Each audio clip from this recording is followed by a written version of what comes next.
ahead, son. Thank you.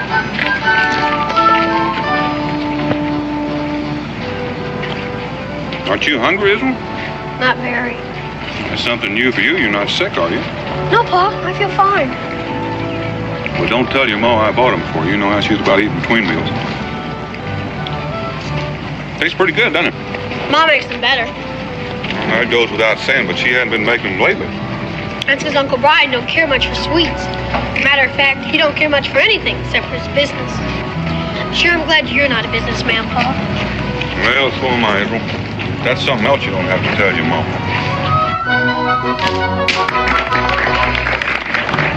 Looks like something's going on up the street. Shall we have a look? If you want.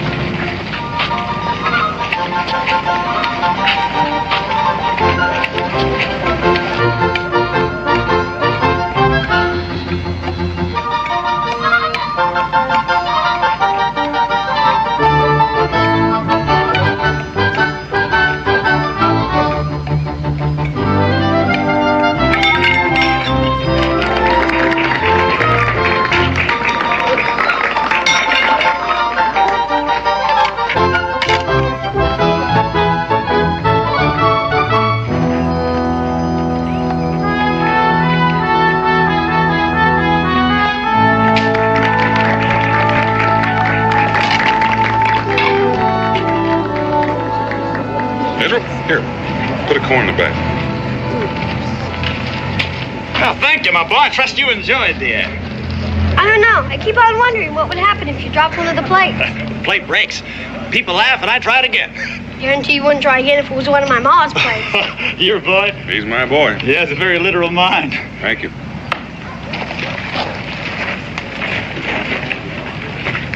Paul? What does he mean by that? No, that's something you don't have to worry too much about, Israel. Israel, you know, it seems to me you're not having too much fun in our little outfit.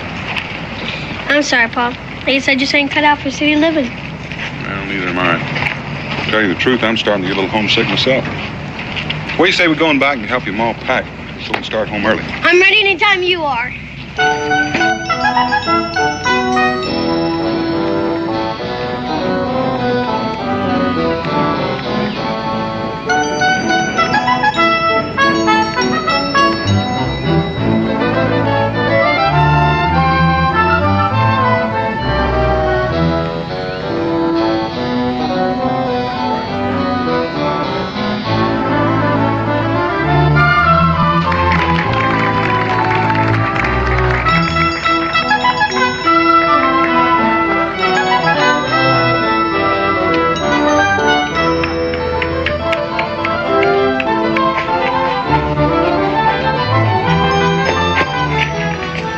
Master Hoodowl, I take it that you are running for the sake of exercise and not because you are being chased.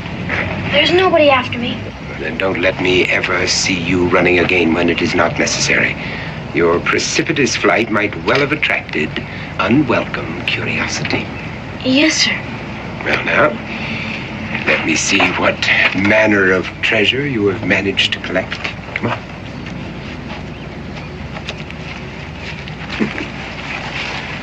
Well, I'm happy to see that you have learned discrimination. Never rob a poor man. The jail sentence is exactly the same, and the rewards are not worth the risk. Did I do all right? You did very well, my boy. Yes. It does credit to your concentration on your lessons and my teaching. Did I do good enough so I can get meat for supper? A small portion, perhaps. But if you make another haul like this, I promise you that you will feast upon steak.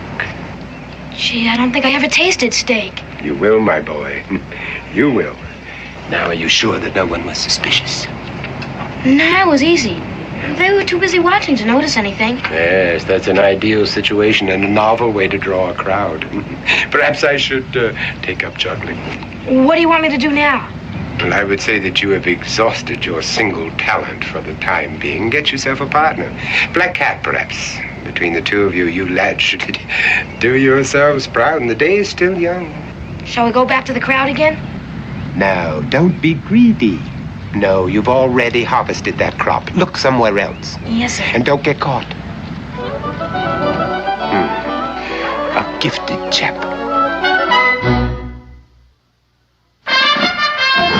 Daniel Boone was a man, yes, a big man, with an eye like an eagle and as tall as a mountain was he.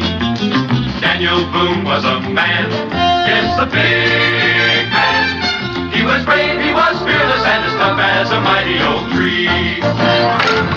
From the coonskin cap on the top of old Dan to the heel of his rawhide shoe, the rippinest, roaringest, fightingest man the frontier ever knew. Daniel Boone was a man, yes, a big man, and he fought for America to make all Americans free. What a Boone was to do and what a dream come true was he.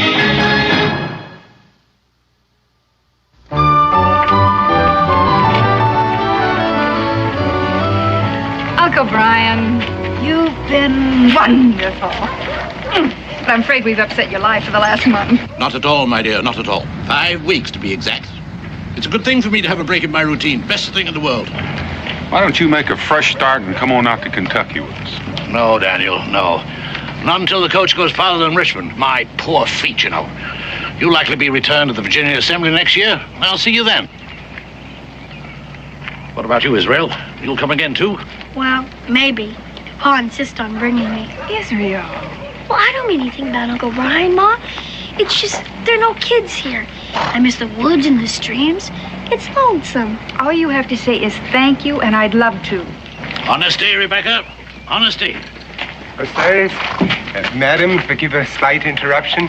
I am Dr. Thaddeus Morton, humanities, not medicine, and I'm newly arrived in these gracious environs with my spouse and our 9 children. 9? That sure is a lot of humanities. Israel. Yes, lad. Yes, 9, and all boys, and what is even more curious, they're all just about the same age as you. Well, that's pretty hard to do. Well, not if they're adopted. Orphans. My wife and I lacked children, so we solved our problem with children who lacked parents.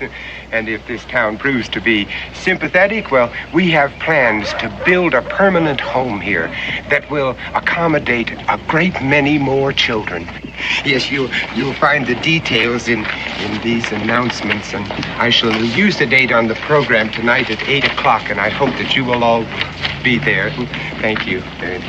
Well, Doctor, this seems like a very nice thing you're doing. My wife and I can't be there, but I reckon if you're taking donations, we can spare a few Continentals. Well, that's most philanthropic of you, sir. And what name shall I enter on our list of patrons? Well, don't bother putting our name down. I'm just sorry we can't afford more. Well, I assure you, if everyone is this generous, the home is already built.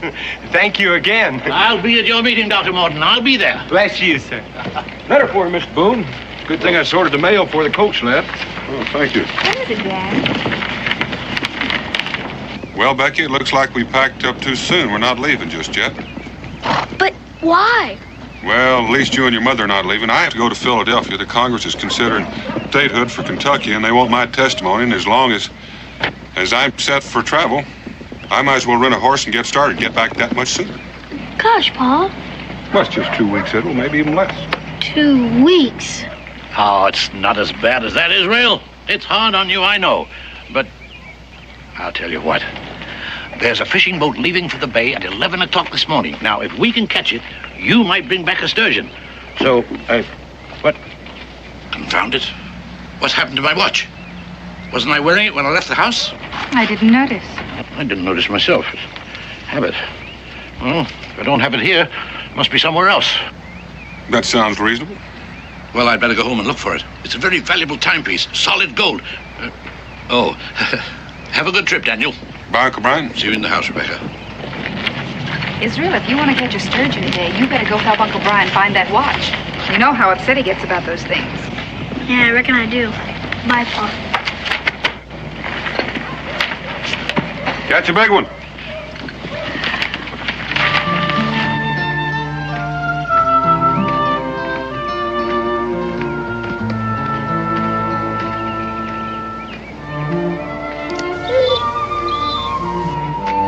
Hi, boy. Hi. How are ya? Want to play? Go get it, boy. Go get it.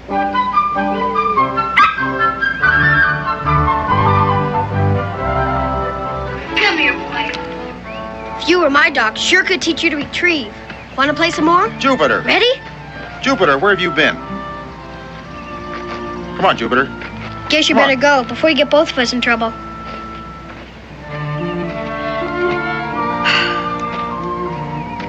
Boy, around this town they don't even want their dogs to have fun.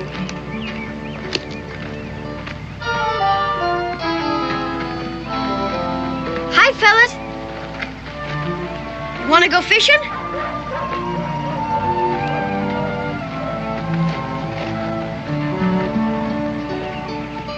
Two more weeks, brother.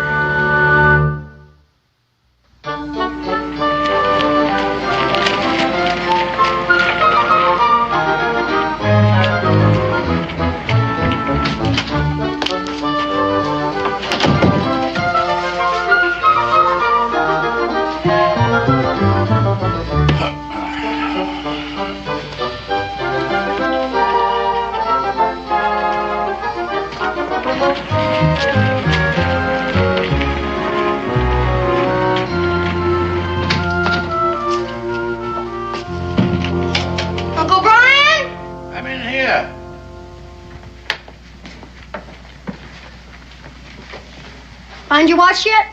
No, otherwise I'd stop looking for it. I remember I had it here last night. I was writing a letter. I laid the watch out where I could see it.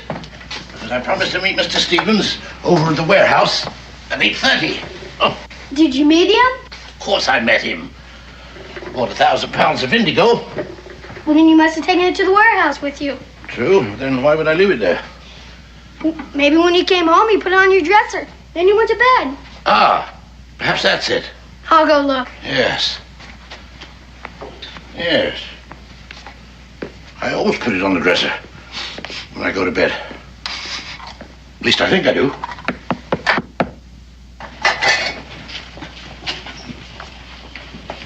What the devil can that be? Yes? I hate to bother you, sir, but, Well, speak up, boy. What is it you want? well, you see, I'm a poor unfortunate orphan with no mother or father, and I was wondering if you're a kind enough man to give me and some of my other orphan friends some money so we might have a decent meal. Well, how much of a contribution were you considering? Oh, 10 pounds? 10 pounds? Everything you say may be true, my boy, but it seems to me that when one is expecting charity, 10 pounds is a rather exorbitant request. Well, you see, it's to build a new orphanage. Oh, are you one of Dr. Morton's children? Yes, sir.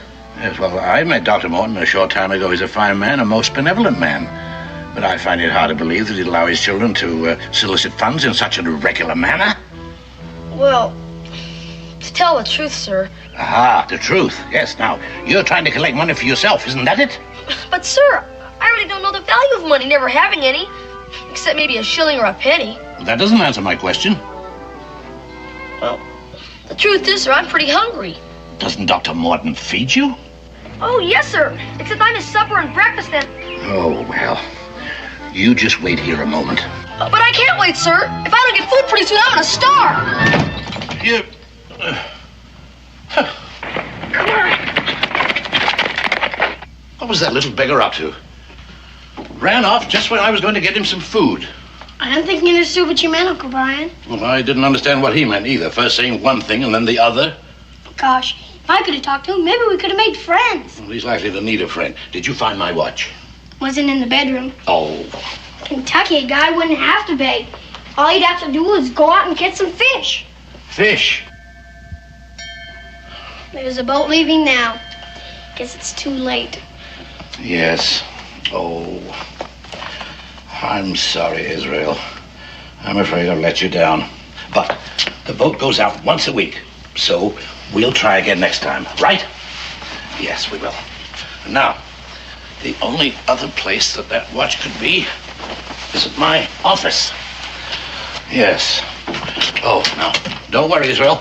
We'll catch the boat next week.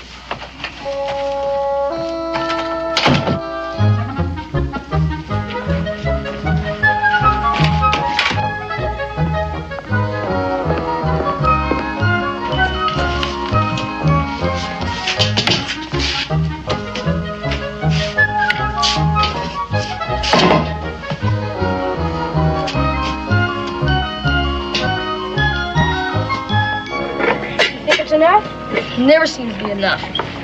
I'm not sure a broken pipe is worth very much. What about the silver box? Hey, yeah, that looks pretty good. But if we want to stay off bread and water, we better get some more. Use the confusion method. Yeah, I like confusion better than distraction. Distraction always scares me. This box has got some kind of powder in it.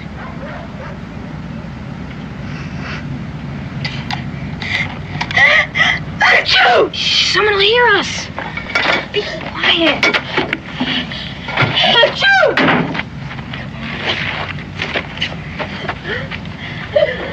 Achoo!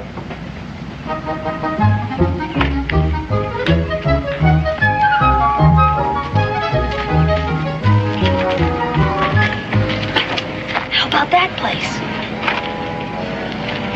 We'll use the confusion method.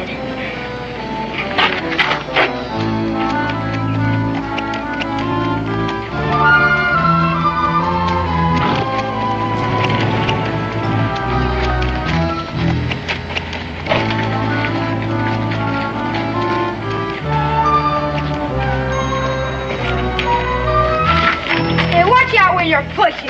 Hey, watch where you're pushing. Stop pushing me around.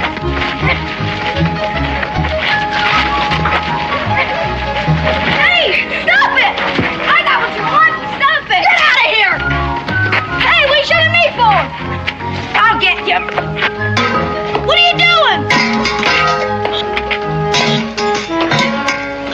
Boy, stop that. Stop that, I say. Hold on there, boy. Who are those friends of yours? I don't know. They weren't very friendly. You come right here. What's in this bag? Just some stuff to eat. None of your sass, boy. And if any of my silver is missing, you're going to jail. But I didn't even touch your silver. I'll help you pick it up. You keep your hands off that. Here, come back here, you. What'd you get? I got this. How about you? This. That'll be enough. Let's put them in the sack. Maybe after this we'll get some meat for a change. Yeah. Hey, Phyllis! Hey, it's that kid that helped us get away. He seems to know all about the confusion method. I'll say. He's got a whole sack full. You're friends again. We weren't mad at each other. You mean you were just playing? No, we were working. Hey, what you got in the sack? Rob.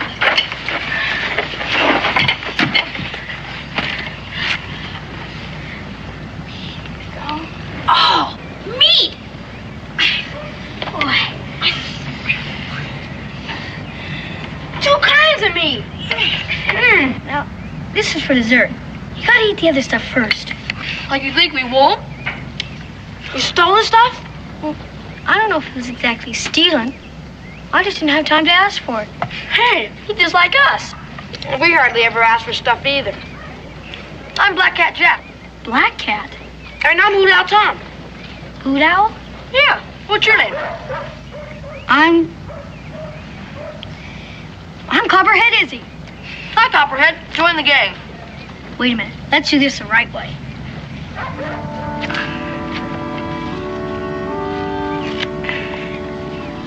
We'll eat bread and salt together.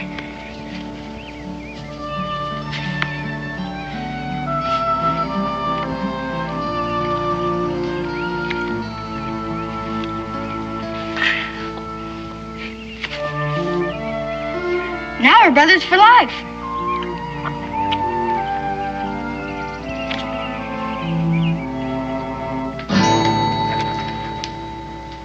Come, Peter. You have a tongue. You have had the privilege of being taught correct English. All I want is the truth. Now, did you snatch the purse from this good woman? Not that I doubt your word, Miss Hinch. Oh, if there were only reason to doubt it. Well, Peter. Well, I'm relieved to see that you do not attempt to compound your felony with mendacity. But I didn't want to do it. Enough, Peter. Come with me. Miss Hinch, I want you to know that my wife and I are very grateful to you for having brought this matter to our attention. What will you do to him? Well, he must be corrected. Oh, it must be done. Though I'd prefer that the rod fell on my own back, as perhaps should be. Whenever one of my charges is apprehended in a malicious act, I feel that it is my fault. I feel that my teachings and my example have failed. But you have so many boys. Yes, that's true. That's true, and I must find consolation in those who have followed my instructions so well that they have never been caught in any single criminal act. Ah, but Peter, oh, how humiliating that it should happen in this town that we have chosen to make as our permanent home, where even tonight I had planned to appeal to the good citizens to open their hearts and their purses. I'm afraid that Peter has betrayed his future. There'll be few contributors now. Oh, I'll say nothing that would spoil your cause. Better not to have reported Peter at all. No, you did absolutely right, Miss Hinchin. I must do the right thing, too. Perhaps as the injured party, you would care to see the correction applied? Oh, no, Dr. Morton. Oh, I believe that Peter was sincerely repentant. It seems to me that he's learned his lesson. And as soon as he becomes part of this community, I'm sure he'll be no more trouble. Yes, if only he could be assured of growing up in a community where there are people of such kindly understanding as yourself. Oh, that would indeed be a blessing. Now, if, I seldom go out in the evenings. I wonder if I could make my contribution now. Would, £10 be of help? And perhaps make you just a bit more lenient with Peter? Oh, Miss Hinch, after what has happened, your generosity is like heaping coals of fire upon my head. And the children, yes, they bless you too. Now, if you will wait till I hitch up the horses, perhaps I can drive you home. I don't live very far from here. It's been a pleasure, Dr. Morton. Your pleasure is my profound delight. Oh. And the children bless you, too. Oh.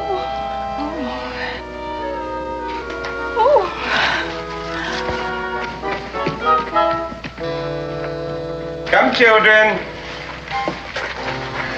Come inside, close the door, and find your seats.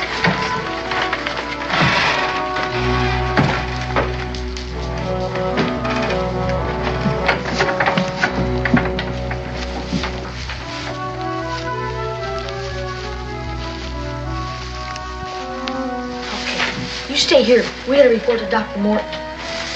Gentlemen, Chicken Leg Pete has been caught stealing, and he's going to have to be made an object lesson. You're late. What did you have to say for yourself?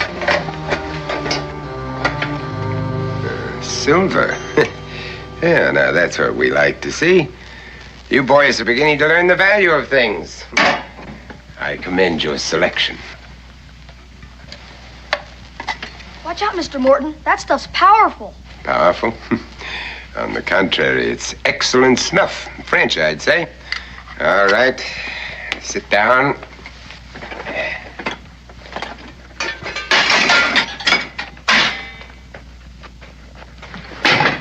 As I told you, Chicken Leg Pete made a serious error, but just so that you boys will thoroughly understand, we're going to reenact the attempted crime.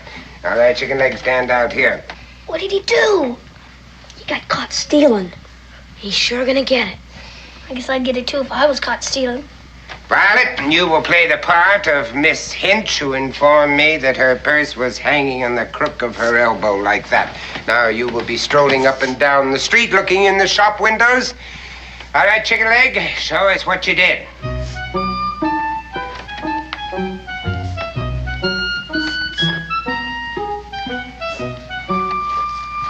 Thief! There. Caught. Caught. Because you paid no heed to what I taught you. Because you failed to practice. Caught. What mortification you have caused me by your stupidity. And for that, you will be on bread and water for 1 week. All right, sit down. Black Cat, come here. Why does he always have to pick on me? Now, Black Cat, this is a solo job. You want that lady's purse or its contents. Now, employing the skills that I have imparted to you, what method would you use? I guess the sympathy method. Very good. Demonstrate. All right, Violet, stroll.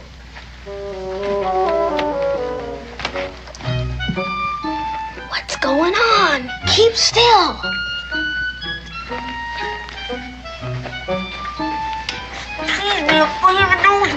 Not my sleeve. Here. I'll get you a handkerchief. Ah. That gets pretty good. Oh.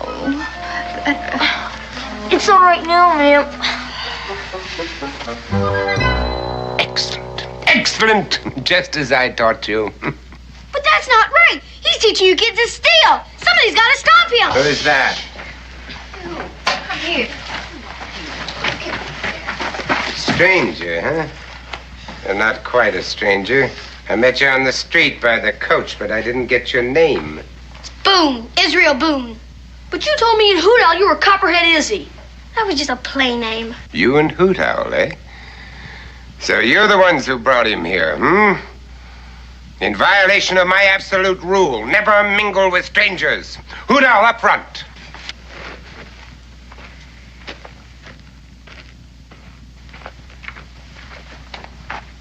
Now, for introducing a stranger into our midst, you will both receive a sound thrashing. And you will be put on bread and water not for 1 week, but for 1 month. But Dr. Morton, he's just like one of us. He stole food for us. I didn't say I stole it. I said I just didn't have time to ask for it. That's what we all say. Now, let's see what you have there. 2 empty jars and a salt shaker. It isn't worth a farthing. We ate up the part that was worth something. Lots of stuff. In any case, you're a sneak, and you will be treated accordingly.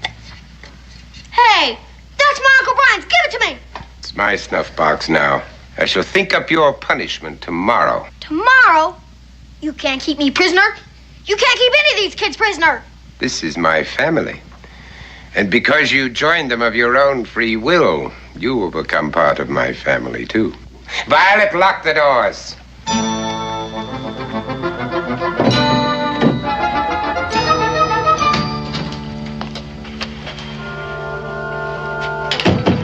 Uncle Brian, is that you?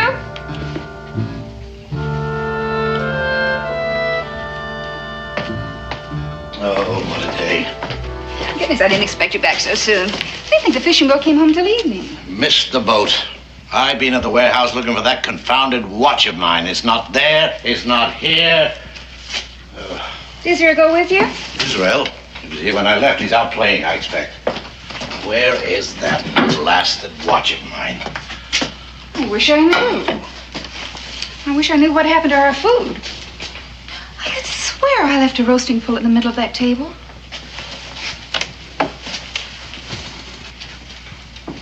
And there's a loaf of bread missing. Well, I've looked everywhere I can think of. I must have just plain lost it out of my pocket. Someone's dumped flour all over the place. Well, it has my initials on it. So if an honest man should find it... Israel! Israel! It's not in there, Rebecca. We scoured the place. Israel!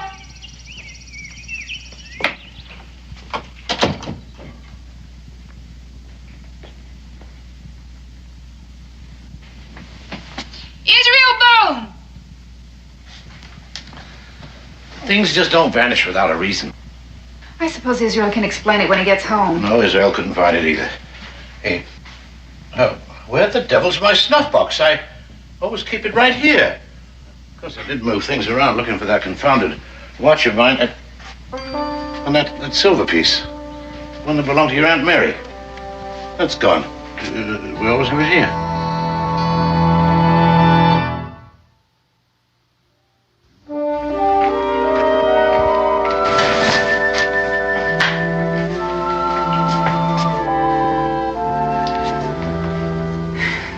Stay away this long unless something's happened to him. And why did he go off and leave his coat hanging in the hall? Now, Rebecca, you know how boys are. They get interested in something and lose all track of time. And he doesn't have a watch. Watch, oh. Uncle Brian, how disappointed was Israel in not going fishing? Well, it's hard to say. I think he was more disappointed in me. I didn't keep my promise to him. Why? All that food missing. And he was longing to go home to Kentucky. Oh, I see what you mean. You think he packed up and headed west? No.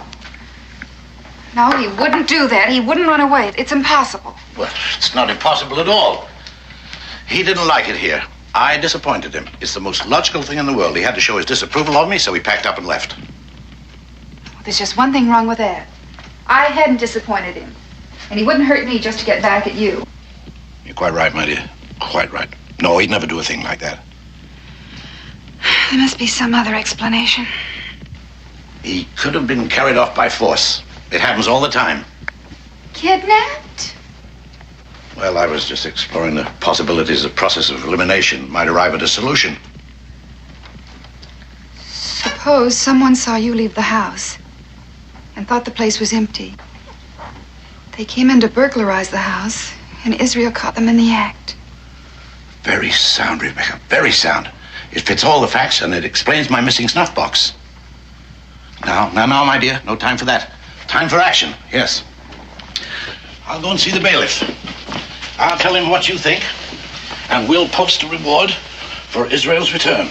Well, I'm going with you. No. No need for that. It'll just upset you all the more. I couldn't possibly be more upset than I am now. But the boy might come back while we're gone. If he does, he'll stay. And I'll go out of my mind if I have to sit here and wait by myself. Oh.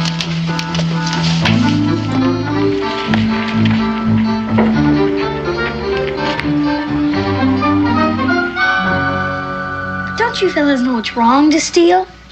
Sure, we know it's wrong. But we have to. We got to earn our keep. How did old Martin get you in the first place? Nobody else wanted us. We got signed over to him and his wife, legal. So if we try to run away, he can always get us back. And he's such a smooth talker, nobody ever suspects anything.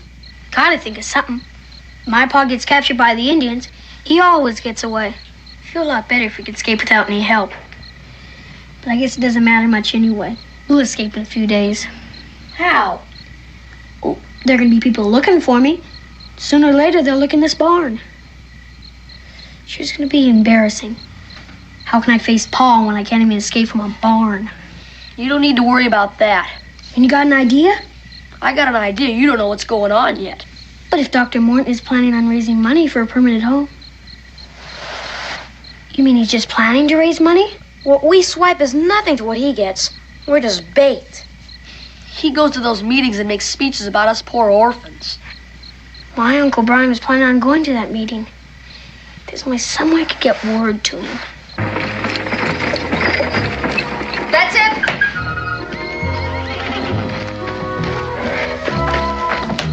All right. Round up the boys. All right. All right, everybody in the wagon. We're all packed up. Up you go and be careful. There you go. Careful. Up you go. Upstairs. Up. All right. I don't want to go. Thaddeus. As I told you, you joined us of your own free will. You're now one of our children. You want to go with the rest of the boys, don't you? All right, in you go. Now mind your feet.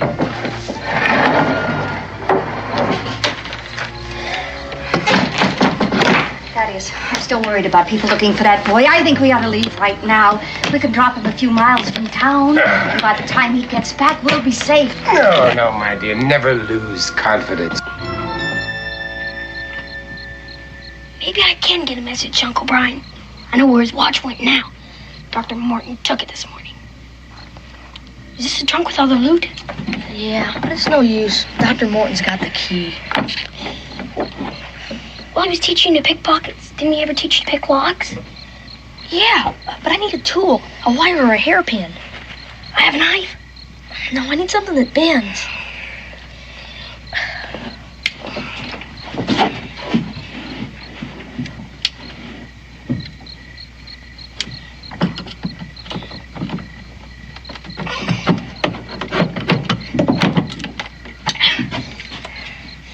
I have a bent nail. Yeah, that might work. After I leave for that meeting, drive the wagon into that patch of woods south of town. And then if anything goes wrong, the people will be looking for me here and will simply vanish into the night. Boy, if Dr. Morton catches me at this, we're in big trouble. You want to escape, don't you? Why else do you think I'm doing this?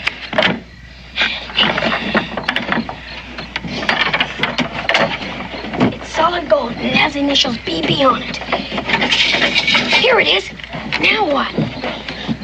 Now we employ the confusion method. Well, adieu, my dear. I'll see you in the Sylvan Glade, my pockets lined with gold. What's that racket? What's all that noise going on in there? Be quiet.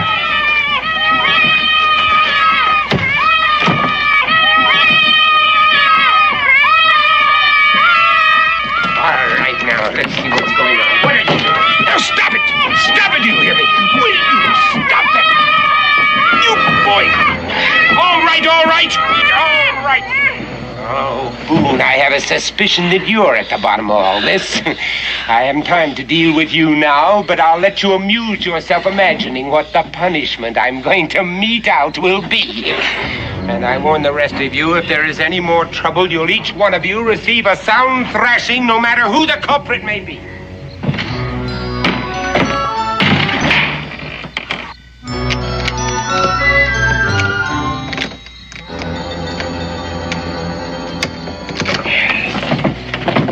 Dear, you'd better be on your way.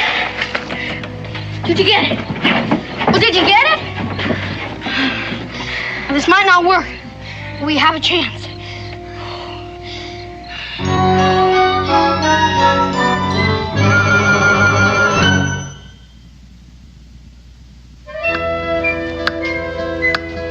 I don't know what else we can do. We've posted a reward. People are out looking. I can't understand why there's no word from the bailiff yet. Well, there must be some answer. If only we could find it. Well, we've tried everything, and we don't have an answer yet. The thing I don't understand is the missing food. If there was a thief in the house and Israel walked in on him, why would he take time to rob the pantry? Well, it could have been he was hungry. Israel could have walked in on him robbing the pantry. Logical, my dear. Very logical. And we know there was someone else in this house besides Israel. Israel would never steal. Food. Food. Rebecca, before I went to the warehouse, there was this beggar boy came to the door.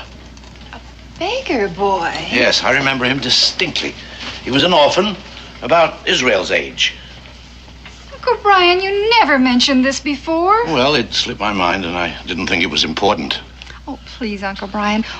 What did he look like? What did he want? Well, he wanted money for the orphanage. He wanted this, he wanted that, 10 pounds, a shilling, old clothes. He finally even asked me for food. Did you give it to him? Well, I was going to, and all of a sudden he ran away. Did Israel hear this? Well, I'm not sure. You see, he was looking for my watch, and... Oh, wait. He must have heard something, because he said the boy didn't understand me. That could be the reason he took the food. He took the food for the boy at the orphanage. Yes, but he should be back by now. It isn't that far. Well, he stayed. He made friends with the boy, and he forgot about the time. Wasn't Dr. Morton holding a meeting tonight? Yes, 8 o'clock. I planned to attend until Israel got lost. Well, you're still going to attend. Well, there's no point in now. Besides, I wouldn't leave you here alone. Of course there's a point in it. Don't you see, if he took food to that boy, Dr. Morton may have seen him. Good heavens, you may be right. 8:45. All right, Rebecca. I'll go to the meeting. And if I miss Dr. Morton in the meeting, I'll find him later. Where are those orphans now? In that old barn just north of town. Oh, I think I'll go out there. Israel may have found himself some friends. Yes.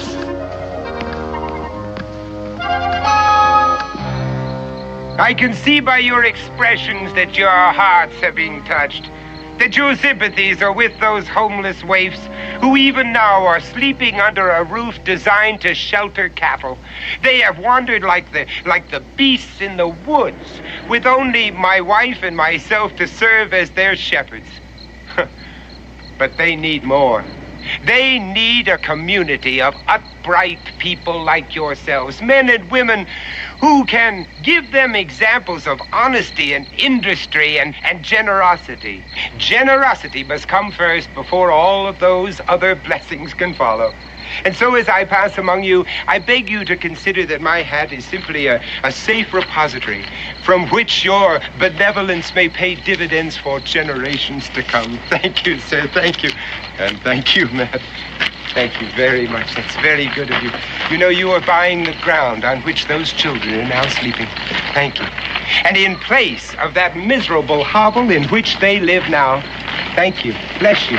You are building a temple to human kindness where not only these orphans, but many other orphans in years to come may go and seek shelter from the storms of life.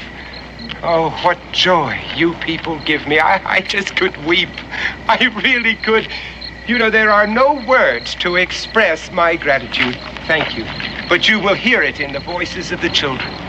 And I must go now and let them know of their great good fortune. And I beg of you all to appoint a trustee of your own choosing from among yourselves with whom I may deposit these funds in the morning. I wasn't sure I'd make it in time. Well, you were spared my speech, but it's not too late to make a donation. Oh, yes, of course. But I really came here on another matter. Now, most of you already know that my grandnephew, Israel Boone, is missing, and I have offered a reward for his return.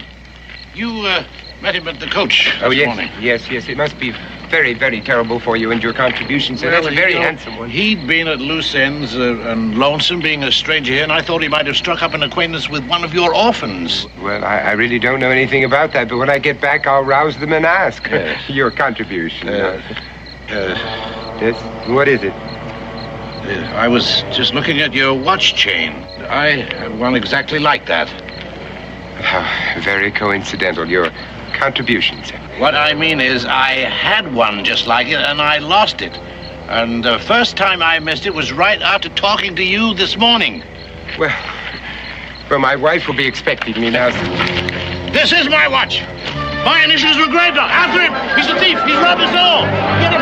Captain.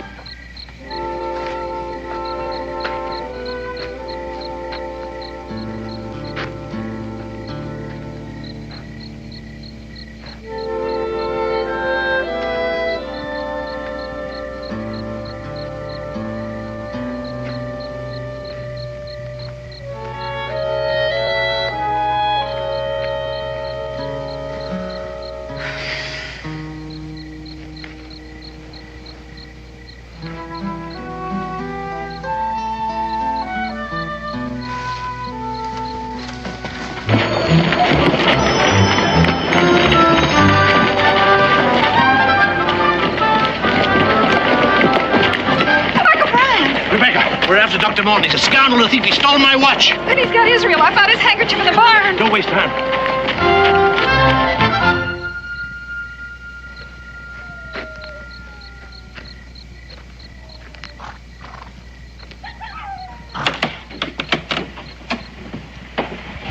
How's everything outside? It's all clear. I only had something longer than dinner. Hey, what about the sword? Good, get it. If I can loosen that kingpin, this wagon isn't going anywhere.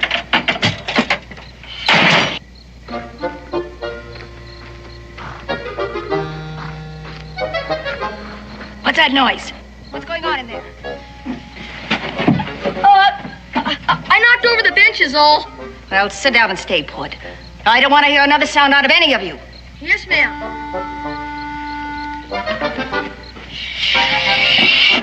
Gotta loosen these bolts. It's coming. The bolts are loose.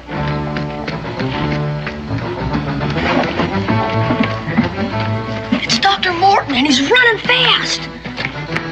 What happened? Boone brat, he double-crossed me. You mean you're going to come after us? Yes. Now, get up there. When I get him, I'll wring his neck. What did he do? He switched watches on me. Just when I had this town in the palm of my hand, but there's no time to talk about that. Let's get out of here.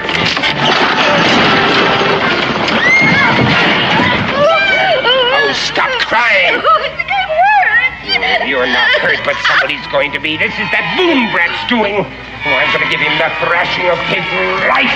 And you, too. You, too. You think that you can outsmart Thaddeus Morton and get away with it, do you? You cursed stupid little pumps! Wait till I get my hands on you. All right, come up here, all of you. Come on up here. Boone! Boone, where are you? Come up here. I'm going to teach you a lesson that you... Stop where you are, Martin! Israel! Oh, Israel!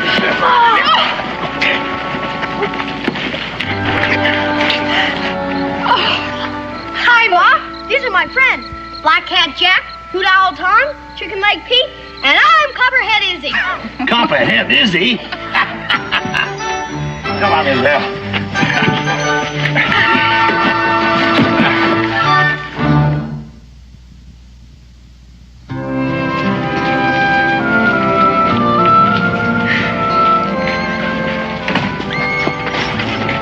That's quite a story, Israel, but are you sure you didn't stretch it just a bit? Honest, Pa, that's a whole plain truth. You can ask Ma or Uncle Brian. It's true, as impossible as it may seem. Yes, I'll vouch for the story. And thanks to your son, my grandnephew, I am now trustee of a home for boys. Well, Uncle Brian, it's just my guess that's going to keep you busy for quite a while. No doubt. But it has its rewards. You see, Daniel, I never realized till now what an empty life I've led. And I can thank Israel for that, too. You don't have to thank me, Uncle Brian. The way was lots of fun. I think we can do without that kind of fun. Well, it looks like we're on time. Confound it, what's happened to my watch again? Here it is, Uncle Brian. Well, how? It's what Black Cat calls the sympathy method. Uncle Brian, you're just going to have to be more careful, or somebody's going to take it from you.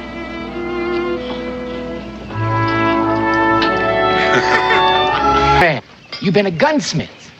You've been a shopkeeper back in Pennsylvania all your born days. You never hunted nothing but customers. Before that, I'm talking about before that, when I was young like you.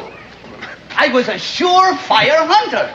And I tell you that I trailed that panther right over the Alleghenies. I remember that I started on a Tuesday, and I trailed him right through a Thursday. You old men sure are something.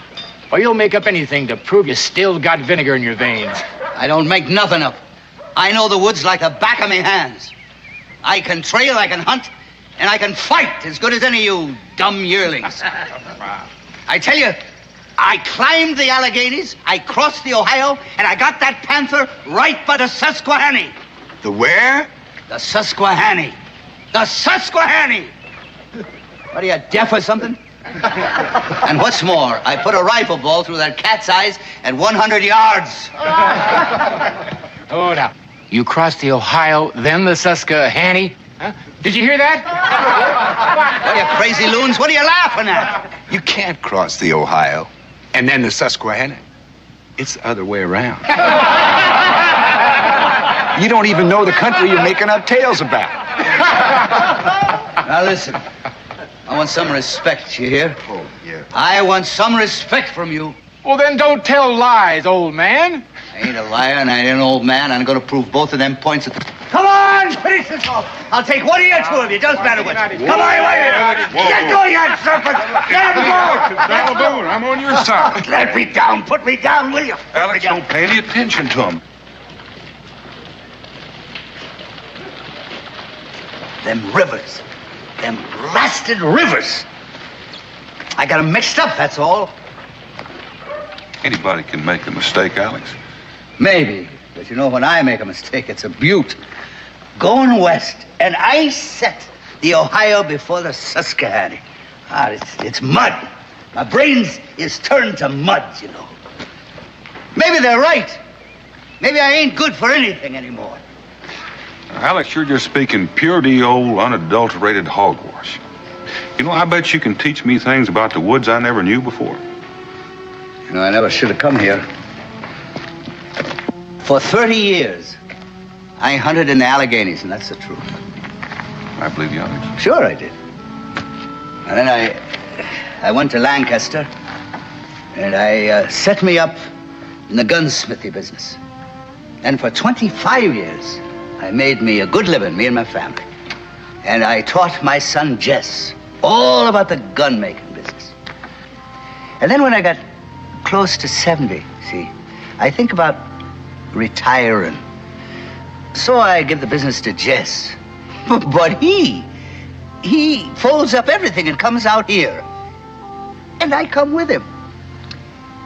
Do you know what I done? Do you know what I done, Danny? Well, Alex. I gave my life away. That's what I done. And I have become a burden to everybody. Well, now, you listen to me. As far as I'm concerned, you're still a ring-tailed he-man. Well, you're darn tootin' I am. You're darn tootin' I am. And I am going to fight to make them people admit that. You know something? You and me are going to have to go hunting soon. And I'll bet you can learn me things as sure as there's day and night. Well, I sure can. Yes, I can. It'd be a pleasure to teach you a thing or two. Well, that makes me feel better, you saying that? Yeah, that makes me feel real prime.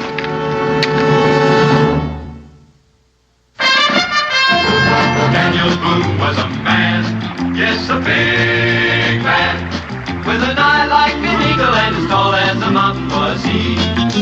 Daniel Boone was a man, yes, a big man. He was brave, he was fearless, and as tough as a mighty oak tree. From the coonskin cap on the top of old Dan to the heel of his rawhide shoe, the rippinest, roaringest, fightingest man the frontier ever knew. Daniel Boone was a man, yes, a big man, and he fought for America to make all Americans free. What Boone wanted to do and what a dream come true was he.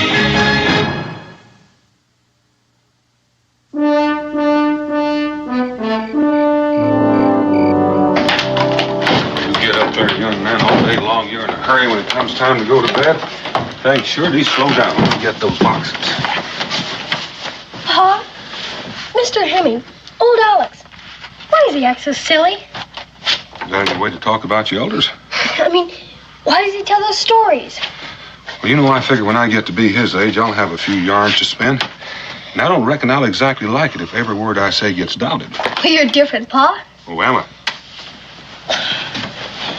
Well, the way he tells it, he makes everything sound bigger and better than the way it is now. Well, if that's how he remembers it, who are we to say he was wrong? We weren't there. Still makes it hard to believe. You know, Israel, something keeps running through my memory. I seem to remember my pa telling me about a hunter named Pater Hemming. Old Alex? I recall that he said that Pater Hemming was something to behold, that he knew more about guns and hunting than anybody in the whole of the Alleghenies. Is that the truth? Well, my pa never lied. Why should yours? See you in the morning. Night, Pa. Night, Israel.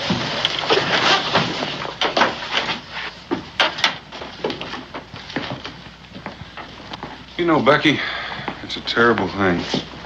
Sure is. You know, man leads a full life. He's a great hunter, runs a business, raises a family, supports his kids, puts in a full working day every day of his life. And one day he wakes up and he feels like he's just being tossed aside. Out here in the wilderness, it's even harder. At least when a man retires in the city, he can visit friends, see old places. Out here, he's a stranger. Well, he's still a strong old man. He deserves a life of his own. I think I'll visit the Hemmings while you're out checking the beaver traps. You know something? I think that's a real good idea. Ow! I'm sorry, Dan. I hope the Indians don't attack while I'm all wrapped up in this. What are you trying to do, Pa? Hurt yourself? Get out of here. I got work to do. Give me that axe. What do you want to do? Get a smoke work like this in the hot sun? You're too old for this kind of thing. You let go. I can still do a day's work, and I want that. He's right, Pa. Be sensible. Be sensible. Be sensible, she says. Now, do you want me here, or do you want me in my grave? Because that's where I'll be, unless you let me live like a man. Of course we want you with us, Pa. That's just it. We don't want you to get sick or hurt yourself. We want you with us. So why don't you let us take care of you, Pa? Well, then let me do the things that make me feel I'm alive. Mrs. Boone, Mrs. Hemming. Mr. Hemming? Daniel sent you, didn't he? About hunting, about him and me going hunting together, right? No, I just came visiting. Well, it's not about hunting? Oh, he doesn't have time to go hunting now. Fact is, he and Kelly and Ben are going out to check the beaver traps. They're over at the tavern now getting ready to go. What, now? Yes. Well, they're not going to go without me, I tell you. Salt and cornmeal. Oh, how about a spot of rum? Nights get mighty cold up there. Cincinnatus, you always think of the most important things. Daniel. I'm going with you. You promised. I'm going with you. Are you out of your mind? That's all we need. None of your sass, mister. All right, when do we start, Daniel? What do I take with me? Oh, Alex, listen. Huh? Listen. Yes? This is different from hunting. You know that. This will be too hard on you. We may be out there as long as a week. Is that all? I got plenty of ginger in me. Ah, this is a man's work, and I'm going to do it, huh? Come on, Alex, you creak. You couldn't even keep up with us. I'll pass you, mister, and make you run to keep up close. 70 years old, and he wants to check beaver traps. That's right, in case you've forgotten it. 70's a fine right age, and I'm still growing. Oh, Alex. Yes. Listen. Yes, I'm listening. Not this time. It's too much for you. You? What, are you breaking your promise, Daniel? Oh, now, Alex, please. No. It's all right. No, I'll just sit in the sun, and I'll grow rusty like an old piece of iron, and bit by bit I'll die. I give it up, you know. Trying to live a life of my own. I give it up. I'll just start walking to my grave. Alex, go get your rifle. You're coming along with us. He was only fooling me. He was only fooling me. Ah, boy, Daniel. I knew he was only fooling. He was only kidding, you know, all the time. I'll be right with you now. Now, don't go. I'll be right back. My pa's a mighty good man, Mrs. Boone. All his life he's done for me. Now I want to take care of him. You know, make his days sunny and easy. Hey, I'm going here. By Jupiter, I'm going. Yes, sir, he's going to take me with him. Oh, you'll have fresh meat, Beulah. You'll have bear, you'll have buck, and it's as big as a horse. You can't make a trip like that. It's too much for you. You're talking. I've been making trips like this before you were born. What's more, you just be a burden to them, Pa. You just get in their way.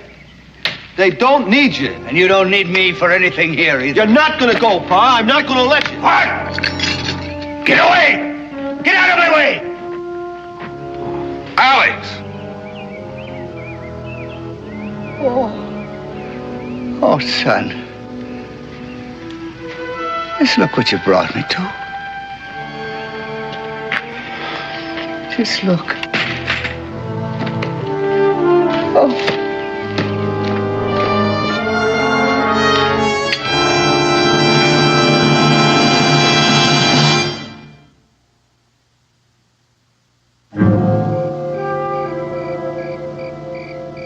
Down in the willow garden, where me and my love did meet, there we sat a-courtin', my love dropped off to sleep. That's real sweet singing. I hope them beavers like it. And the Shawnees. You know, I keep thinking of old Alex. That goings-on back at the wagon. That sure was something. Threatened to shoot his own boy. Well, tomorrow when we run those trap lines, Cully, you can take the north end. Ben, you take the south, I'll take the middle. All right? Yeah, suits me. Yeah, me too. Rendezvous back here about sundown. Well, then, if we can stop thinking about an old man and get some sleep and think of beaver.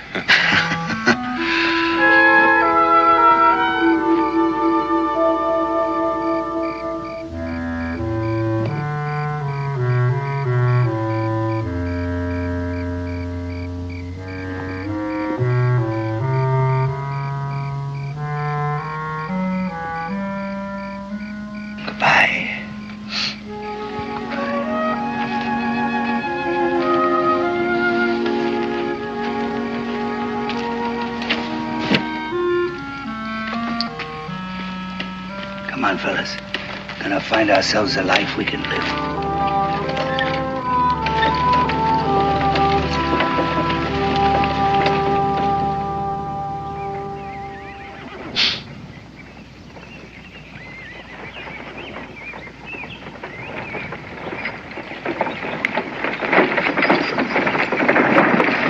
Alex! Tell me, what in the blazes are you doing out here? I ain't asking you no questions, mister. What are you looking for?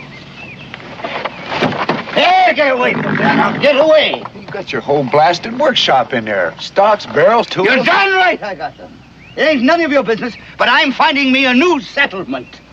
Up this road? Yes, you bet your life up this road. Get out of here now. Now, you're heading straight into Shawnee country. You'll be hauling all that stuff right in her hands. You ain't letting me do anything, are you? None of you. You ain't letting me have no place to go. Now then, get out of me path. You're going home, Alex. That's where you're going.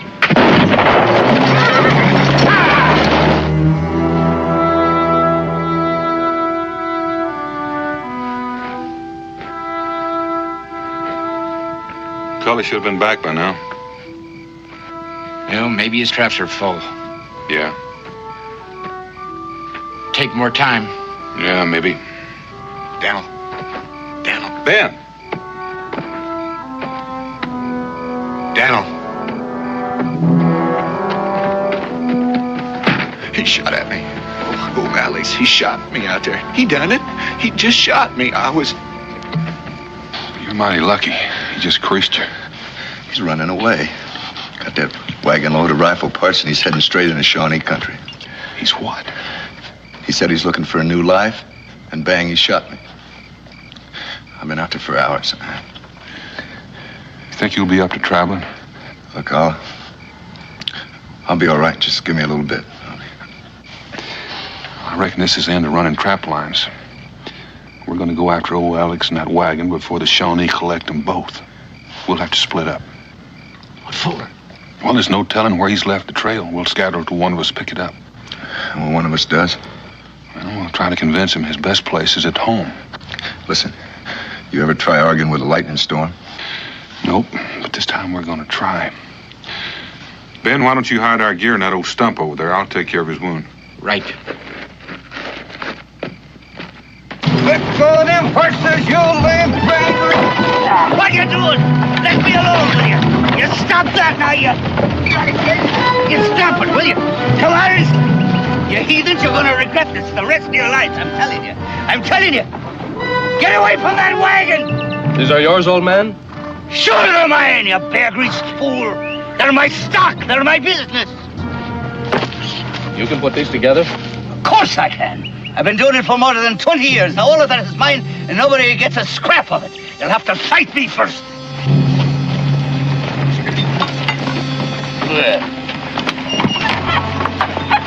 What? Are you the chief? I am Great Bear. How old are you? Almost 8 times 10 winters have passed for Great Bear. That's nearly 80. You are much younger. Well, I ain't as ancient. Well, now, the truth is good for the soul. I tell you, there ain't that much distance between us, Chief. So because we are both ancient, we will sit and talk, eh? All right. Thank you.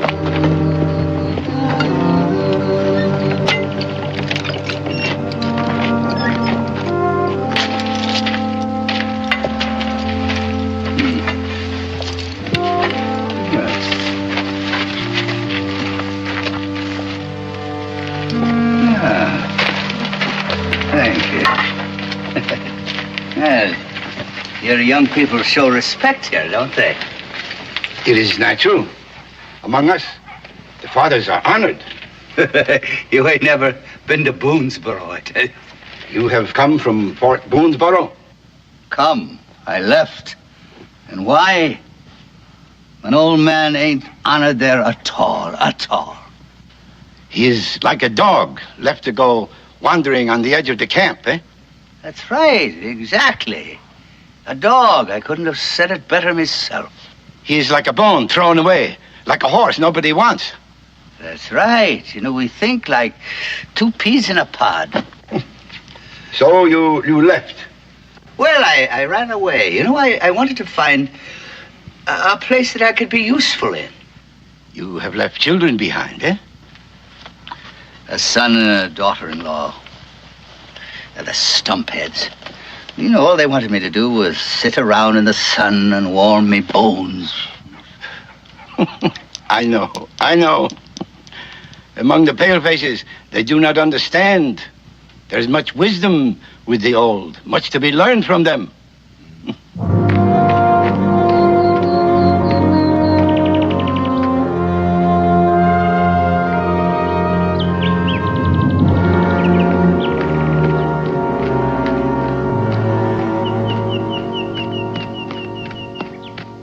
You have fought in the wars? Yes. Yes, Quebec. I was with Wolfe in 58. I was in King George's wars in 40. I, too, have fought in wars. English, French, Spanish. You and me, we have seen much and known much, eh? Yeah, I think we're the two smartest fellas in the village, if you ask me. Oh, thank you kindly. Thank you. Oh.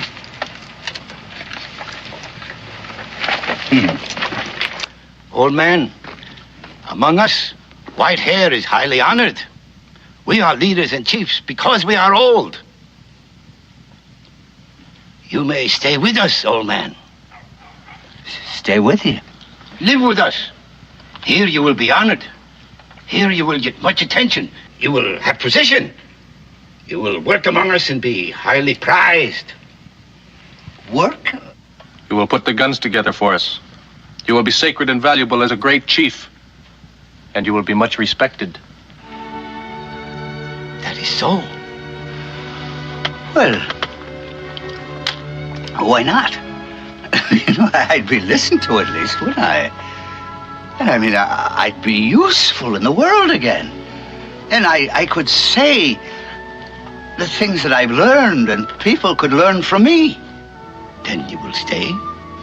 Yes, of course I'll stay. Of course I'll stay. I mean, from now on, I will live and work among the Shawnees. Brother!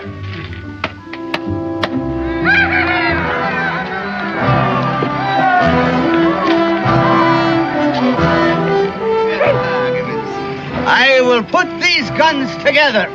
I will work for you and with you.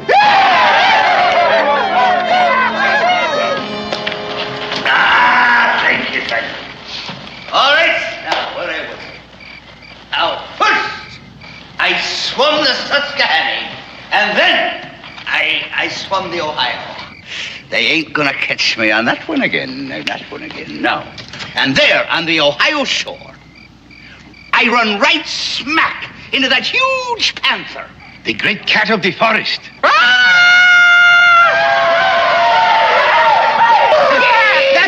Now, that's exactly like he sounded. All right. He turned. He saw me. I tell you, his eyes were like burning stars. And he crouched. And I lifted me rifle. It was a brown best. They didn't have the long guns in them days. And I aimed. And then that panther charged.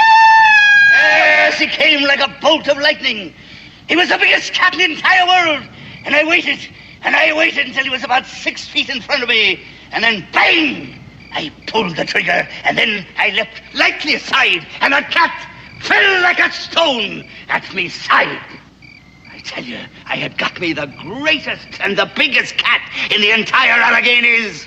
Yes, he went from there, at least over to there.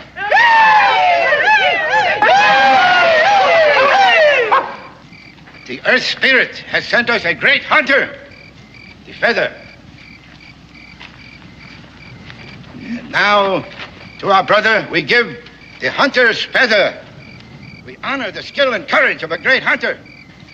Our new brother is now a warrior. Well, thank you kindly. You will teach us, huh? How to hunt the panther your way. Of course I will.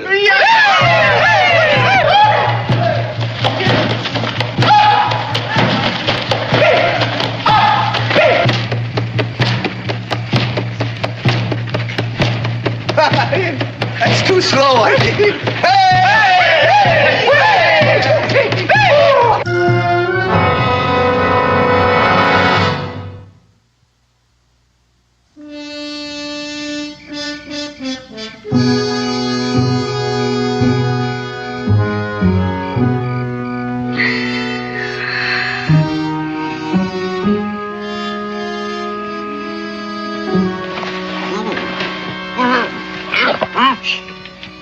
Daniel Boone. Keep it quiet. What the blazes you doing here? Following you. Following me? Why? What for? Well, for one thing, you almost killed Cully. That is nonsense. Well, if I'd have wanted to kill him, I'd have killed him. In the first place, no bullet could hurt that stumphead. And in the second place, I aim very careful so as just to crease his head a little. Yeah. And here you sit feasting and celebrating with the Shawnee. Oh, what's wrong with feasting and celebrating? Nothing. Except you keep promising to fix those guns. What have you been spying on me? Listen, I don't take to people sticking their nose into my business. Well, it's not entirely your own business. I don't see why not. I haven't got time to argue. I've got to get you out of here. Get me out of here. Get you home. Oh, what are you talking about?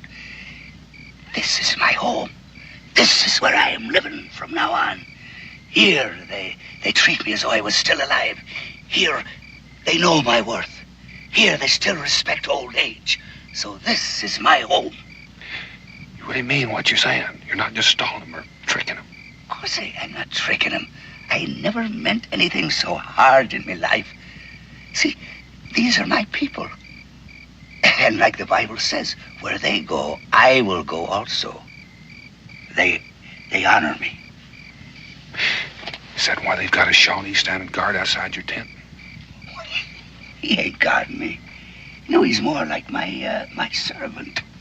Now, it's right. If I want anything, he's up and away like a jackrabbit to do my bidding. Now, that is respect, my boy. You really mean to go through with this rigmarole? You're going to make those guns? Why do you think that I left Boonesboro? I wanted to find a life that I could be useful in. All right. Now, if the Indians make my life useful, then I am living with the Indians. And fair is fair. If they give me life, I give them guns. Do you know what they're going to do with those guns? Yes, they're going hunting.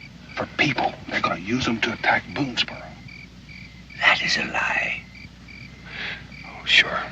They honor you.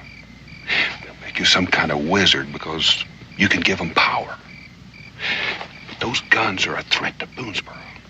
They're a threat to your son, your daughter-in-law. Old man.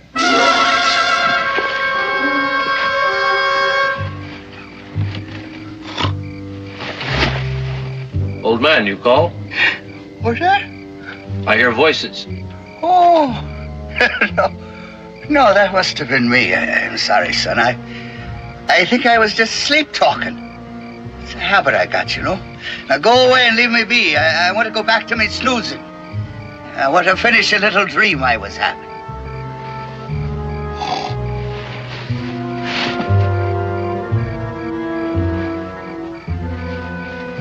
Now listen, I can prove it. What those guns are for. I can walk into this camp tomorrow, walk up to the old chief and ask him about a truce, and you know what he's going to say? No. No truce. Do you want me to prove it to you? No. I'll make my own proof. All right, tomorrow you ask the chief. No, don't tell me what to do. I don't need any help from you. I'll prove it in my own way.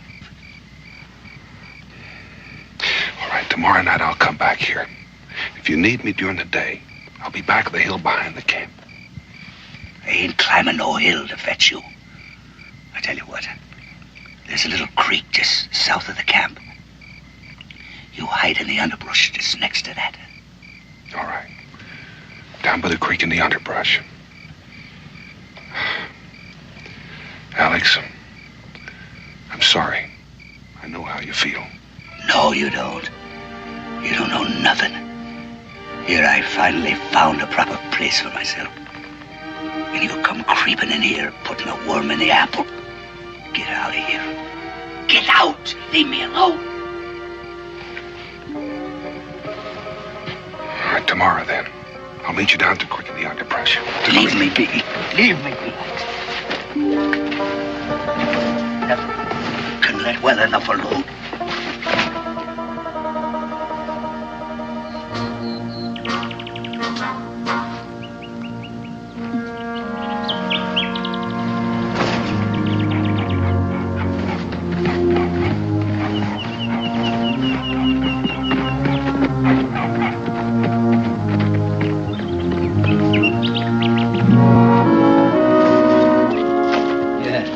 Good morning, my brother. You have slept well? Like a rock. I come to talk to you, Great Bear. Oh? Yes, thank you. You are troubled, my friend? Well, maybe. I don't know. I understand. I understand. I have been thinking much about my brother's happiness. He is alone, but he is still young and still a man. What? Loneliness is poor meat for a man. So today, I think I will send him a squaw, a fine girl, to take care of him. That is what troubles you, eh? What do you mean? Me a squaw? That's just what I need. So, you will start putting the guns together today. You see, that's what I wanted to talk to you about. Huh? It's a question about them guns. We're brothers, right? Hmm? And a man that can talk honest with his brother, can he not? A man should talk honest with everyone, my friend. Well, that's my sentiments, too. I am glad. Yes. Now, what is it about the guns? Well, now, are you going to, use those guns for a attack on Boonesboro? It is the young warriors who want the guns put together. And for Boonesboro. But it is not hard to understand. Do they not take our food from us? The deer, the bear? Do they not take our land from us? Oh, yes. Do they not come as strangers and drive us out? Yes. Then they are the enemies of your Shawnee brothers, are they not? Yes. And they are your enemies, too. They laugh at you. They make you feel as if you are nothing. They have driven you toward your grave. Is that not true? Oh, yes, that is. So, if we use the guns against them, what difference should that make to you?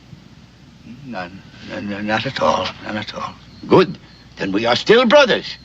And today I shall send you a fine squaw. Thank you kindly. Great Bear, thank you kindly.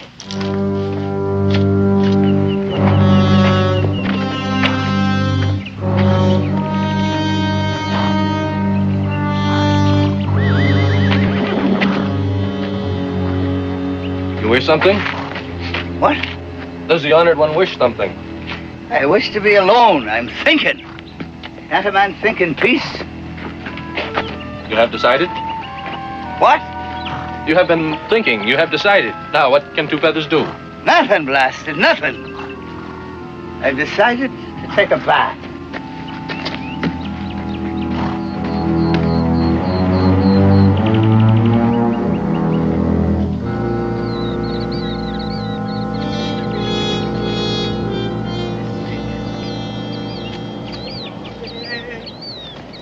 Hey, Rosey.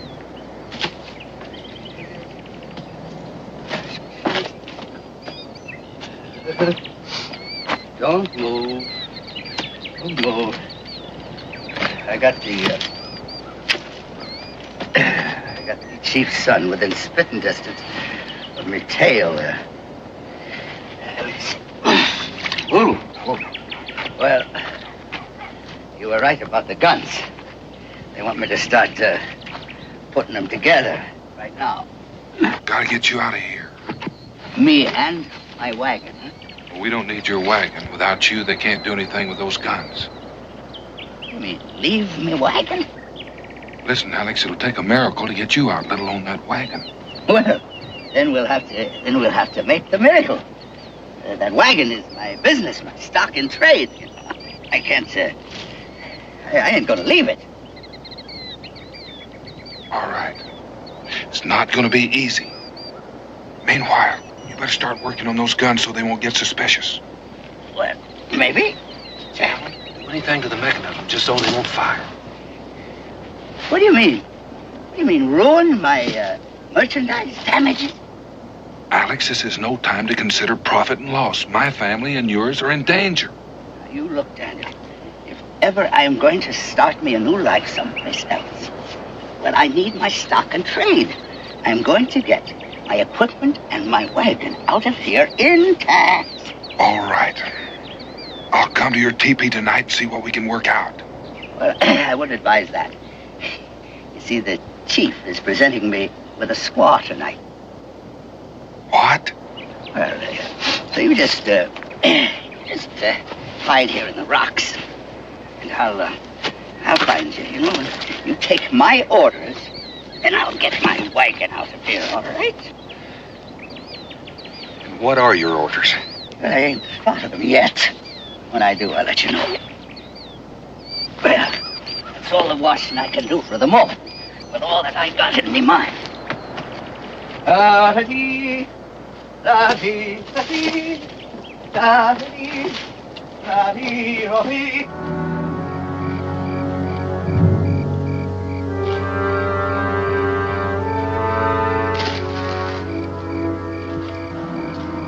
Daniel.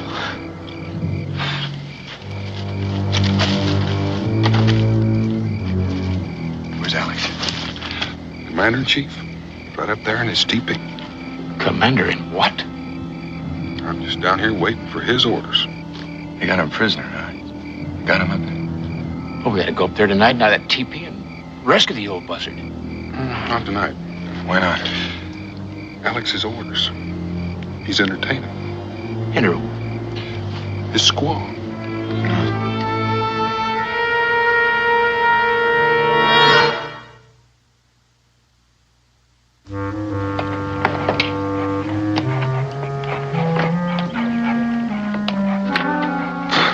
Orders. Can you beat that? We have to wait for orders. On account of that wagon. Yeah, that wagon's his life. It's the one thing that makes him feel independent. Independence for him and more scalps out of Boonesboro. Well, whatever it is, it's happening now. Greetings on this fine, grand morning. The birds are singing and I'm singing too. Right? Now, Great Bear and me have spoken together today, as things are going to begin today. Yeah, right. Good words, brothers. Yes, now we're going to put the guns together today. Going to be put together. Going to be put bone into bone and joint into joint. But first, you see, we have to hitch my wagon up. The wagon? Oh, yes, Great Bear. And then we have to haul it down to the creek, because that's where it'll happen. That's where the happening will be. Now, you didn't ask why, but that would be a smart question. Because we need a great target area, you see. We need a great long distance to show the power of my rifles. Here, do it here. What do you mean, maybe hit somebody or go through a teepee and hit a poor little papoose? No, this is a living area. It's not a target area. Am I not right? He is right. Harness up the wagon. Whatever he's got in mind, he's sure something. Well, I wish I knew what he had in mind. Well, I've got an idea that soon we're going to get some orders.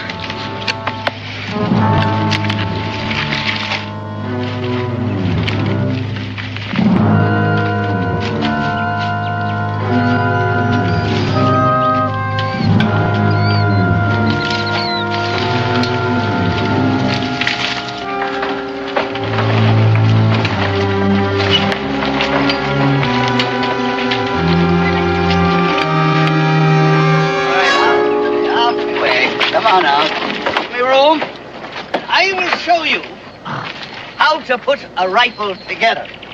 So you watch carefully, watch the hands of an old timer, because there's magic still in these old hands.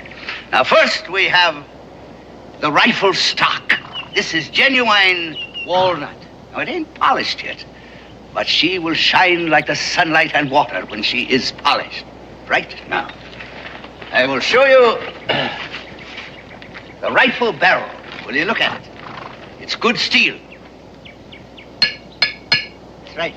Now, I hammered and I tempered and I fashioned this myself in Lancaster. This is a Pennsylvania rifle. You'll notice the long barrel and the short stock. Now, that is the finest weapon in the wilderness. All right? Now, the flintlock. Yes, sir. People used to call me an artist, they did. Would you hold that? They used to call me a master craftsman. And indeed, you know, I do have a great love of mechanical things. You're right, Daniel. He sure is something. You mean he's more than just an old man? Yeah. That it is finished. A real jewel. You like it? Now, give me the powder and the ball. But first, hold that. Hold that now for 1 minute. All right? Here. Listen there. Right. And a bit here. Oh. Here, hold that. And we'll tap it down. A little ball and patch. We'll tap it down briefly. Now, I'll show you. I'm going to show you something. I'm going to fire her for you to show how sweet and true she is at 100 yards. And indeed, you know, this rifle can hit the eye of a squirrel at 150 yards. But first, I got to put up a target. Just hold that. Give me this, please. This I am going to put at 100 yards away. Yes, on that tree there, across the little road. What you got in mind? I don't know. We better be ready.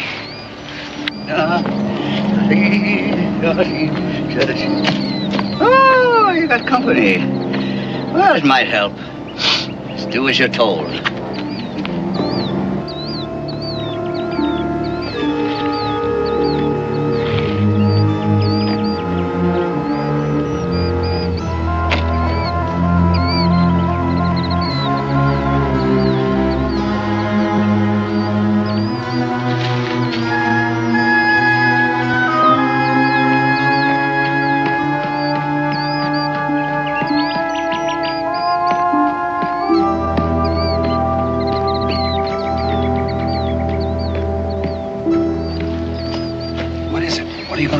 I got a little surprise for them. I've been up all night making guns. What guns? I don't see any guns. Listen, all we can do is what he says. Follow orders. Of which there hasn't been one. Now, brothers, watch. Straight and true. Yes, sir, an old man is going to show you how he can still be steady and clear-eyed, even at 70. You watch. Oh, he can shoot. Seems like it's not the only thing he can do. A rifle like this, my brothers, is easy, it's quick to reload. And she still fires as good and she stays accurate. Yes, sir. There ain't nothing like the Pennsylvania long gun. It is the finest weapon in the world, you know that. And it's as slick as grease. And it fires just as good at 100 yards. As easy as it can hit one at 6 inches. All right! Go ahead! Fire, you knuckleheads! Over their heads.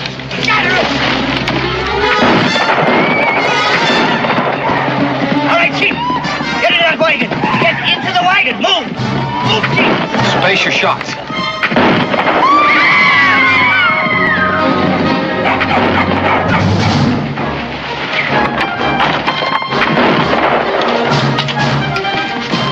Crazy if he thinks we can pull him off here. Keep back, my brothers! Keep back, I warn you! Look at that. Look, did you ever see anything like that? All right!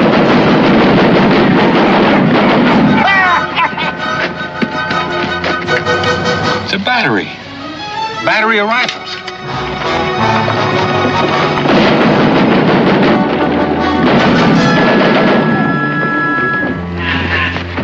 What are you doing, pal? What is all this? I mean, what's all this? I caught him. Great Bear. That's chief of the Shawnees.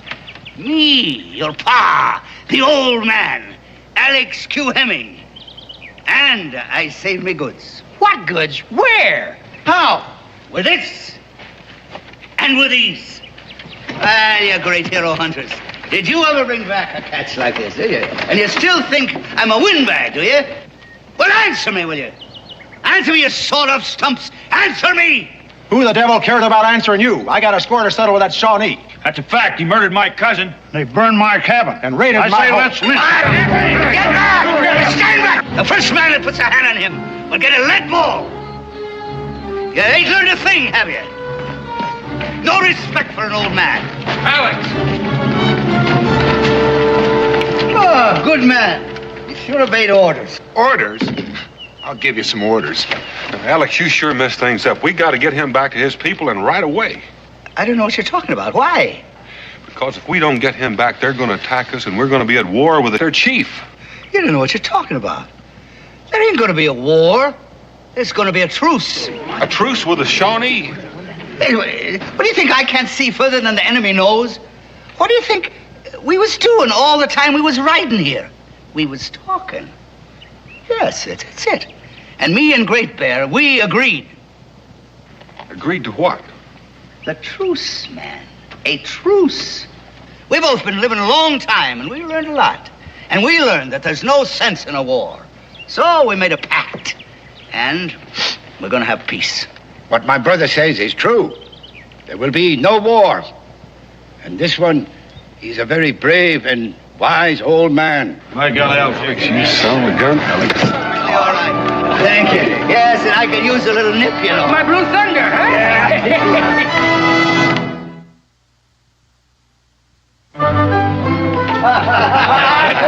He did it! Now, there we are. Mr. Hemming has spotted my best Blue Thunder. I need it very much. Now, you might ask, if we attacked Boonesboro, what difference did it make to me? Well, it made a lot of difference. I had to save my town. Did I not? So, that night, I got this plan working. And I left my poor squaw snoring away in my wigwam. And then I crept out, you know. And I climbed that wagon, and I started to put them guns together. I was as silent as a mouse. Then when I had finished, you see, when I covered the whole thing with a tarpaulin so that nobody'd be the wiser. Now that was my master plan. How about that now? Of course, that's a delightful story. But I'd like to now tell you another one. I'd like to tell you a story about a panther. You mean the biggest panther in all the Alleghenies? The one you killed when you were a young man. That's right. You see, there he was, on the banks of the Ohio. He'd stop for a drink. And I called to him. And he turned to me, and bang!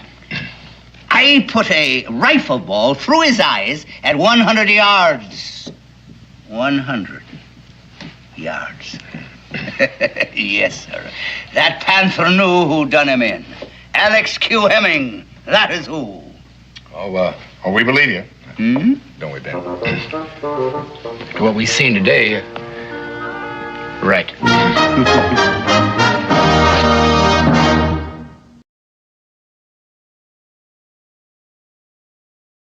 With a dandy, ho-de-yum, diddy-yum day. Them lips are sweet as sugar candy, ho-de-yum, diddy-yum day.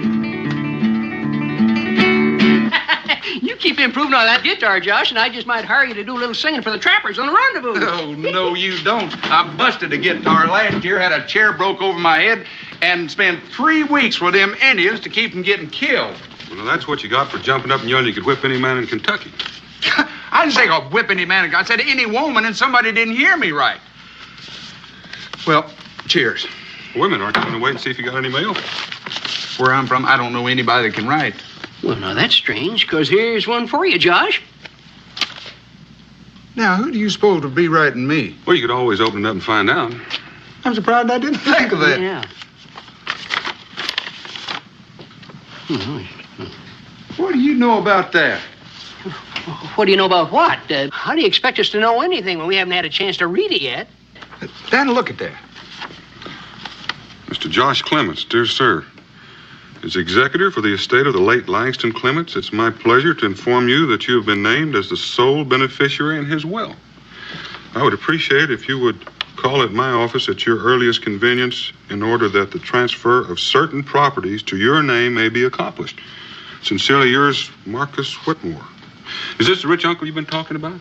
Yeah, but I don't understand that. Why he mentioned me in his will, I don't know. Nicest thing he ever said to me was ne'er-do-well or... Just how rich did you say your Uncle Langston was? I don't know. For sure. The last time I visited him, I'll tell you this, he owned a goodly portion of Virginia. Well, now, seeing as how you come in all this money, don't you think maybe you could pay me that $50 you owe me? Cincinnati's $50 is about all I got in the world right now. I got to go to Salem, check out that will. I got to live somewhere while I'm there. Now, would you want a wealthy man like me sleeping in a livery stable? Putting on airs. He ain't even been rich 5 minutes yet. You know, Daniel, by the time he gets back from Salem, he won't even be speaking to us common folk. Now, you know me better than that. I'm not the kind of fellow that forgets my friends. Yeah, well, I ain't the kind of a man that forgets $50. Now, that's for sure. You know what? When I get back, I might buy Kentucky and give you half of it. Just to show my appreciation, Cincinnati.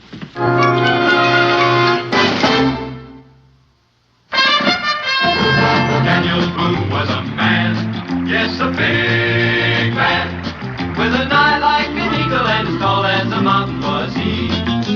Daniel Boone was a man, yes, a big man. He was brave, he was fearless, and as tough as a mighty oak tree. From the coonskin cap on the top of old Dan to the heel of his rawhide shoe, the rippinest, roaringest, fightingest man the frontier ever knew. Daniel Boone was a man, yes, a big man, and he fought for America to make all Americans free. What a Boone wanted to do and what a great American was he.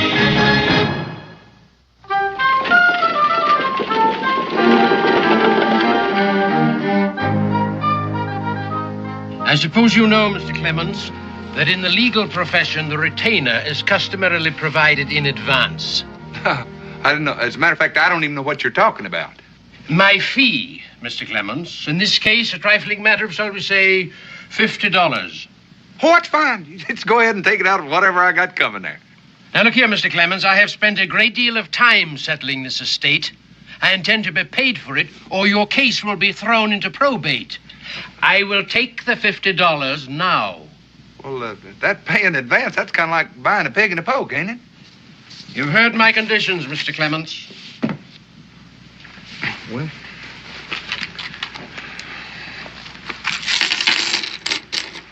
there it is. I don't mind telling you, that comes close to cleaning me out.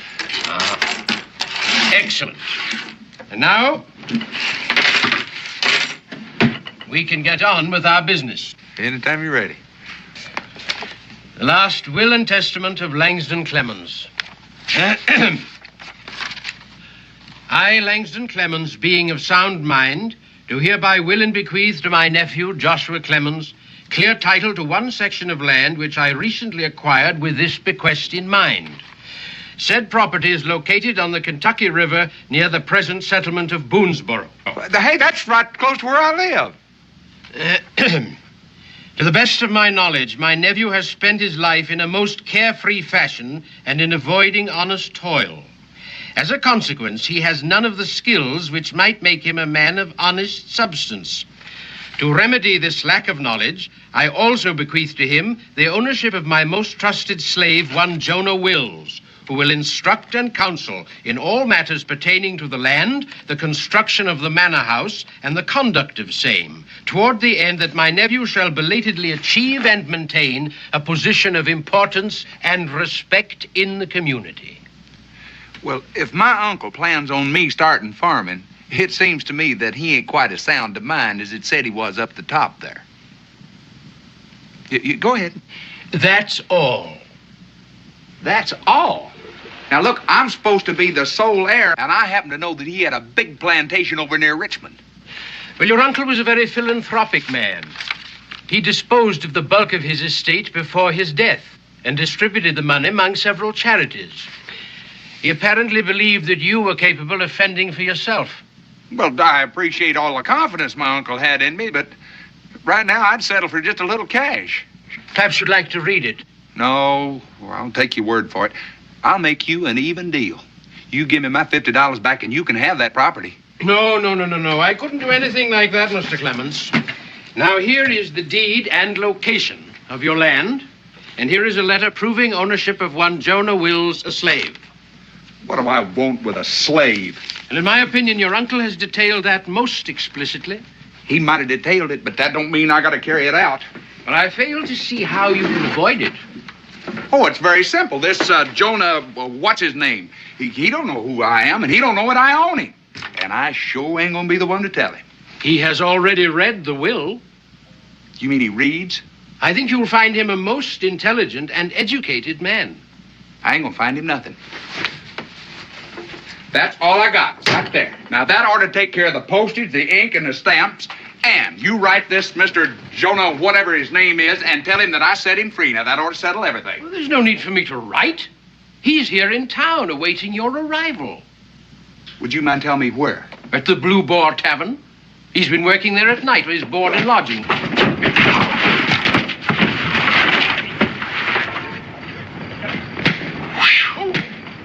Is anybody in there alive?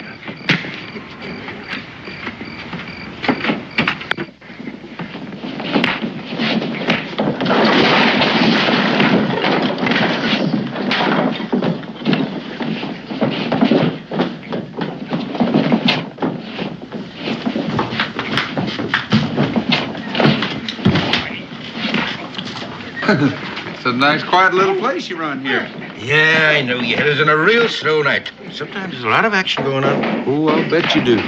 Yeah? What are they fighting about? Old bouncers just throwing out a couple of deadbeats that couldn't pay their bills. You don't mean to tell me one man's going to throw them three out? 3? There were 5 to begin with. He's already thrown 2 out. Yeah, they passed me as I was starting in. I see. Well, what's your pleasure, stranger? Huh? What can I do for you? Oh, I'm looking for a man named Jonah Wills. Somebody said he worked around here. He's working now. Would you mind telling me where? No, right behind you.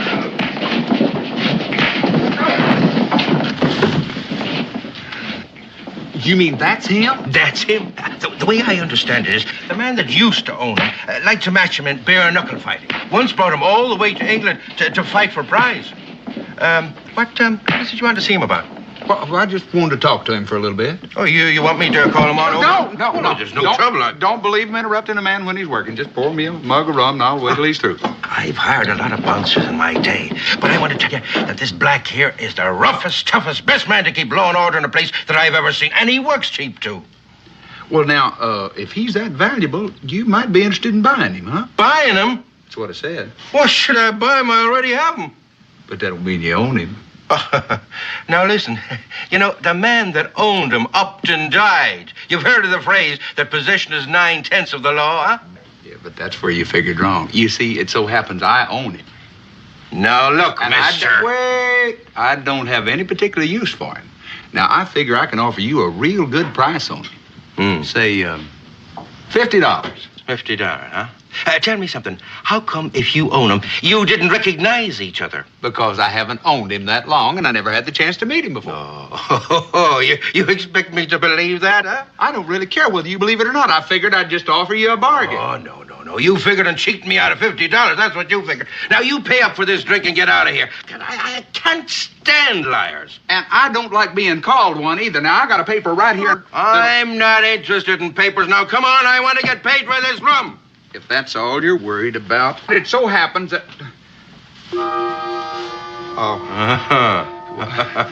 I left my money over on the lawyer's desk, and I can go over... Yes, Jonah? Yes, sir.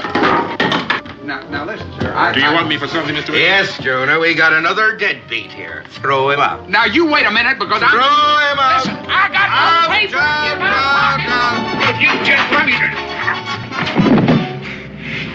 Well, at least you might give a fella a chance to do a little explaining. All right, now I've done it. Now I'm mad.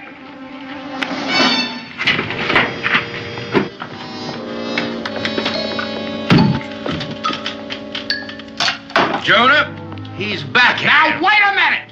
I'm going to speak my piece this time, because if I don't... If you don't, what's going to happen? If I don't, you're going to throw me out again, and I'm going to come back in, and you're going to throw me out again, and that's going to get tiresome after a while. Now, I got a piece of paper that's signed and Let me witnessed. see that paper.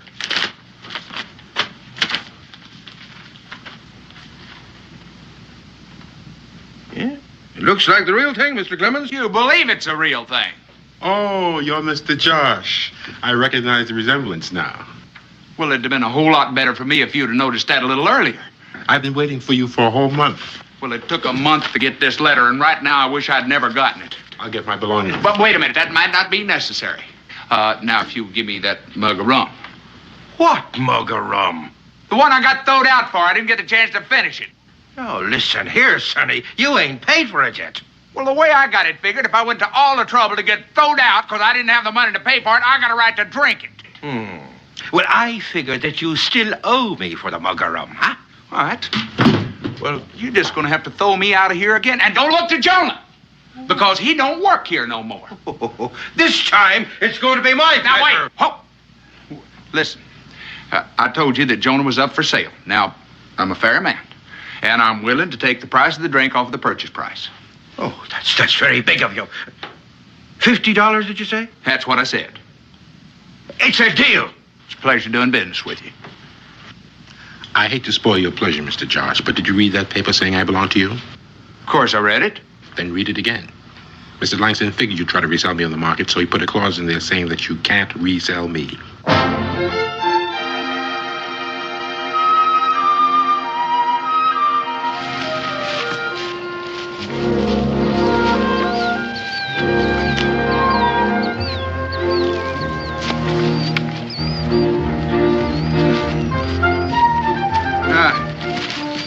Looks like a good spot right there.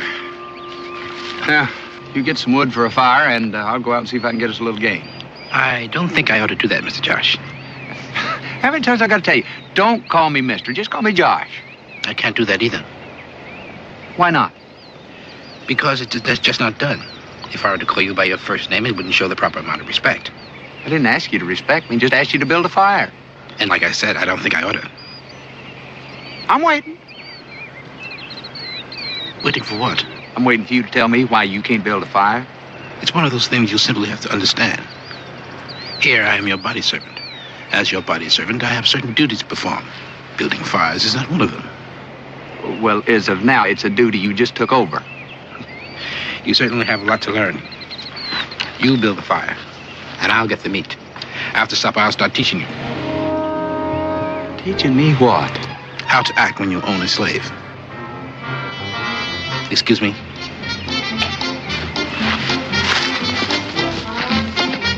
I'm beginning to wonder if I own him or it's the other way around.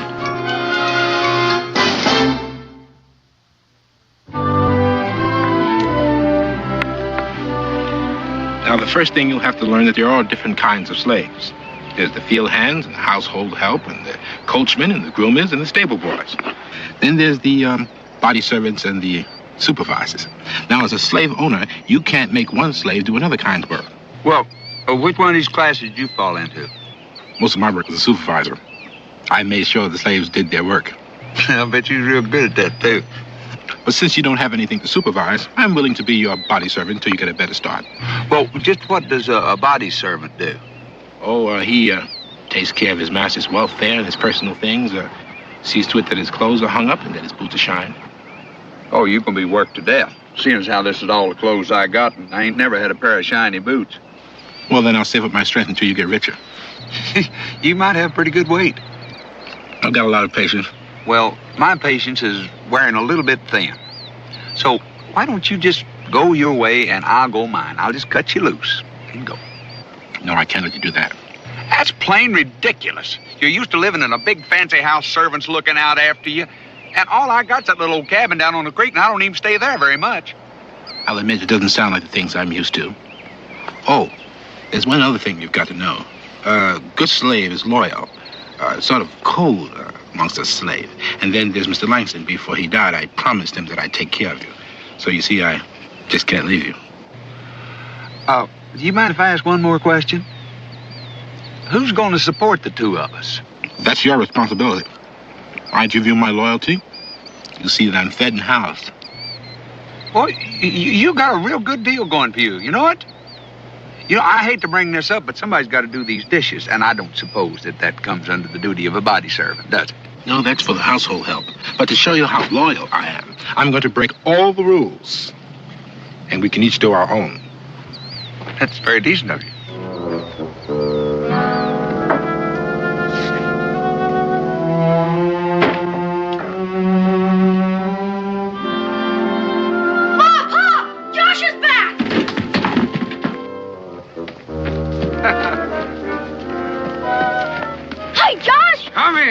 How you doing, big man? Good to see you. Have you been doing any fishing since I've been away? Nope. Been waiting till you got back. Not much fun going fishing all alone. I wouldn't think so. Who's he? Oh, that's Jonah. You mean the one that got swallowed by the whale? No, I do believe that was a different branch of the family. Hey, Daniel! Hi, Jonah. I'm Israel Boone. It's my pleasure, Master Boone. I'm no one's master. I'm just plain Israel. You a friend of Josh's? Not exactly. You see, I belong to him. Belong to him? That's right. You mean you're his slave? That's right. Is that why you're walking behind him? That's where a slave is supposed to walk. That's sort of a silly rule. Did Josh tell you to do that? Not exactly. You see, I told him. Your friend Josh is not used to being owner of a slave, but he's learning. Chuck's around here, folks won't know the difference. Hey, since you're going to be living here a spell, come on down and meet my mom and pa. We'll get to be good friends. We thought we might see you driving up in a coach and four. It's nice to see being wealthy hasn't changed you. Well, you know how it is with us millionaires. We've got to remember when we were poor. It shouldn't be too hard. It's only been about a week. Ma, this here is Jonah, Josh's slave. Israel, that's no way to introduce a person. Hello, Jonah. It's my pleasure, ma'am. Welcome to Boonesboro, Jonah. You're very kind, sir. Dan, Josh and his friend must be tired and hungry. I think the least we can do is offer them a meal. Becky, I thank you, but I'm not too hungry, and I got to get on over to the fort. How about you, Jonah? Ma'am, I'd appreciate a good meal. Mr. Josh's cooking is not very good. Then come along. Did I hear him say that you've been doing all the cooking? Yeah, but he does his own dishes. Well, maybe I'm wrong, but I've always understood that one of the arguments for owning slaves in the first place was that they take care of you. Did you ever own one? No, I don't believe that. Well, it's not as simple as you think. He's a very high-type slave, and household chores ain't one of his duties. Well, what does he do? Hangs up my clothes and shines my boots. But I got to get on over to the store. I got to pick up some supplies. That's another thing about slaves. You got to house them and feed them. I guess that's it. That's nice. Get that together, put it on my bill, and I'll send my boy over for it a little bit later. Your boy? Oh, you don't know about Jonah, do you? No. Jonah? Who's Jonah? That's a slave I brought back with me. What do you need a slave for? Well, take care of my interest when I'm not around, I guess. Just exactly what interests you have outside of that old shack you live in? You are now looking at one of the landed gentry. There is a deed to a full section of Kentucky land right down there on that river. What? A full section? Yeah. Well, do you aim to take up farming, Josh? No. I figure I'll go ahead and trap like I always do and leave the farming to my help. Would you pour my friends a drink and get yourself one, too, Cincinnati? Well, I suppose we'll just put that on your bill, huh? Now, you wouldn't want to lose my trade because you refuse to extend me a little credit, would you? No, I wouldn't want to lose it, but then again, I ain't too sure I can afford to keep it.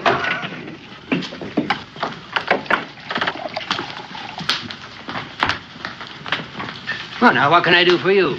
You can set us up a jug of your finest rum. Oh, you want to drink it here or take it with you? We'll sample it now. All right, sir. You, stranger in these parts? Just passing through. Me and my partner spent the winter trapping on the Yazoo down in Tennessee. We heard there was a rendezvous up here this spring. Me and Bear are looking forward to it. 6 months in those hills makes a man crave some action. Bear? Bear Barnett, my partner. Maybe heard of him. I can't say that I have. Well, that's kind of surprising with his reputation. Reputation for what? For fighting. Ain't a man in this territory can stand up to him.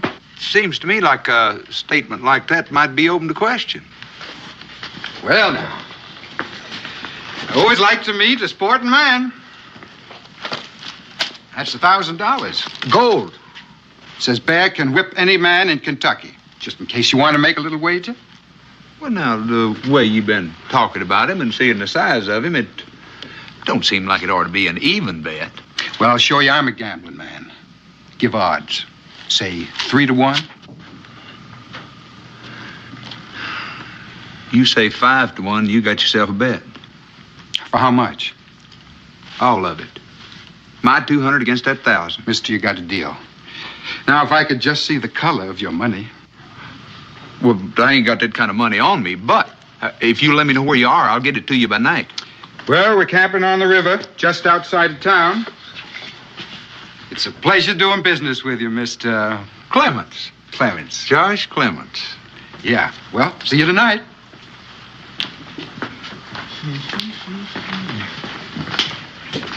Oh, when's this fight going to take place? How about the first day of the rendezvous?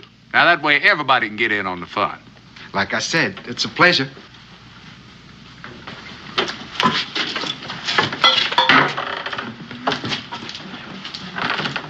Josh, Mr. Clements, let me ask you a question. Now, if you got enough cash to take this man's bet, then how about the money you owe me? I can explain that. I didn't really make that bet for me. Well, who you betting for? The four of you. Look, I'm your good friend. I couldn't stand to see you miss out on all that easy money. You mean you want us to put up our money? At 5-1 odds, you can't afford not to. Well, it seems to me he's pretty quick in picking up them odds. It looked to me like he was leading you into that betting. It looked like he was leading, but I was the one doing the leading. Well, who's going to do the fighting? Jonah? Yeah, but can he fight? Can he fight? You take my word for it. That's the roughest man. He cleaned out a bar one night quicker than you could by hollering fire. Now, that don't prove nothing. Besides that, my uncle used to match him, took him all the way to England to fight for a prize. Look, it's only $50 apiece. Well, I reckon I can afford that. I still got some trapping money left. Let me ask you, just how do you cut in on this, Josh? I was coming to that. $50 apiece. 40 for you, 10 for me. Oh, now, wait a minute. Come on. Now, that's my deal. Now, you can take it or leave it. Look, I'm entitled to something. After all, I own the fighter. Well, now, sounds fair enough to me. You know, as long as you guarantee that he'll win. I'll show you how much faith I got in him. Look, that's the deed to the property. I'll sign it over to you. If Jonah loses, then at least you got a piece of land. Fair enough.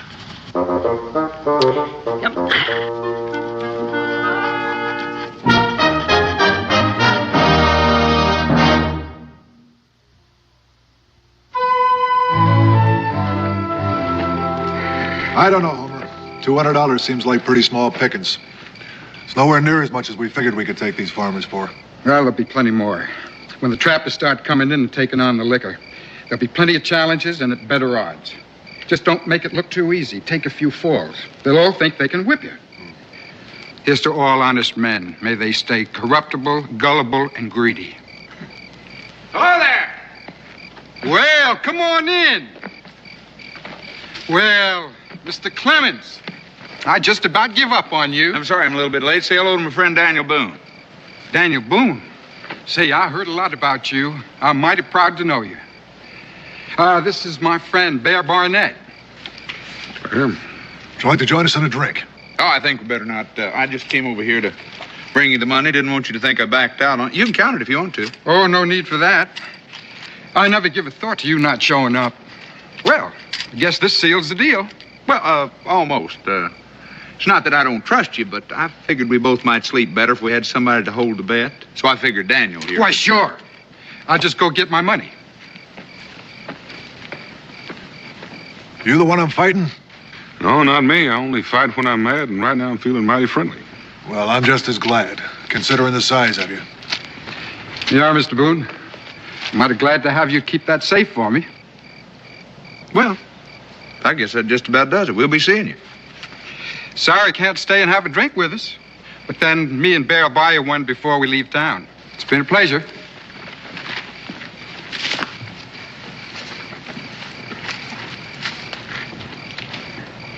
Homer, you think it was smart handing over all that money? To Boone? He runs this territory. Letting him hold stakes just goes to prove we're honest. Josh, I don't know what you're getting into, but I'll tell you one thing.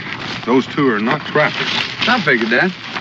And that big one, he spent a lot of time in the fighting ring. Figured that too, so was Jonah.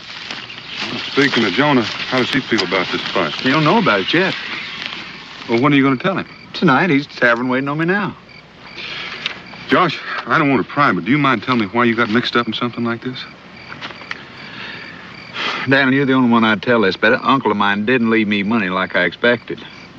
And, well, he gave it all away before he died. Only thing I wound up with was that land and Jonah. And I had to figure out some way to pay Cincinnatus what I owe him and keep on eating for a little while. Well, Cincinnatus would have carried you if he knew what the story was. I know it. I just don't want to be indebted. And besides, I figure I'll be all clear within a week. Well, for your sake, Josh, I hope you're right. But if you're wrong, you could wind up in an awful lot of trouble. Wrong? What could go wrong? The way I got it figured, I'm going to be kind of ashamed to take the money. I'm sorry you didn't ask me, Mr. Josh, because then I could have told you I won't fight him. I didn't have time. I had to get that bet cut. What did you say? I won't fight him. Now, I'm just going to pretend that I didn't hear you right. Well, you can pretend all you want to, because the next time you ask me, the answer is going to be the same. I don't suppose you'd mind telling me why. Because it doesn't come under the headings of the duties of what I'm supposed to do. Now, wait a minute. Now, you told me as a body slave, you're supposed to look out for my welfare. That's what I said. Well, you don't know how much welfare I got riding on this match. There's no point in arguing, Mr. Josh. The answer is the same. I won't fight him. Johnny, you can't do this to me. You didn't see fit to consult me. I don't see where I'm to blame. If you're in trouble, it's not my fault, it's yours. Now, if you're through asking me questions, I'll pick up the supplies and go back to the cabin.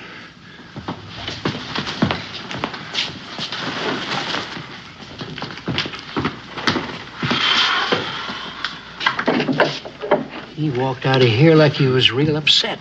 Well, what made him do that? I don't think you want to know.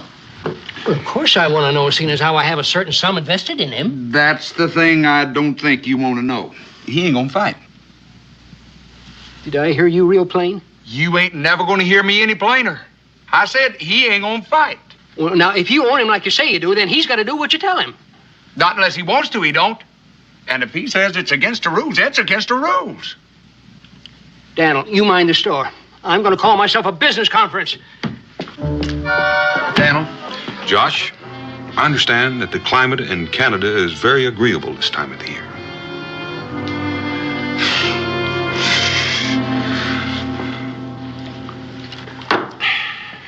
We talked it over on the way. And the question we kept asking was, if Joan ain't gonna fight, who is? You know, if our man don't show up, we lose all that money. Well, that's a good question. I hope you found an answer. Well, now we did. Knowing how bad you felt, we decided that seeing as how Jonah wasn't going to represent us, it was only fair to give you the first chance to take his place. Me? Yeah, we knew you'd be pleased. Now, wait a minute. Daniel? Well, I'm just here to make sure that they don't hang you out right. Listen, now, let's talk about this calm and sensible. Now, I mean, it's not like you're losing your money, you know. I mean, you still got the title to my land. Oh, the way we figure, we got that either way. And we don't want to disappoint all those townspeople that are looking forward to this here contest. And since we only got a few days left, we better get you into training right away. What kind of training? Now, as I recall, these here professionals soak their hands in brine, you know, to toughen up their skin, and their faces, too, so as they won't get cut so bad. Oh, and then you got to get up every morning and run, you know, to strengthen their legs, you know. And just so you won't forget the rules, I'm going to let you stay in my storehouse for a few days, rent-free. Now you've gone too far. Grab him, boys, before he gets back. Daniel, don't just sit there. Do something. Oh, I'm going to do something, all right. If you don't win, I'm going to hand all this money I'm holding over to the men you introduced me to last night. Let's go.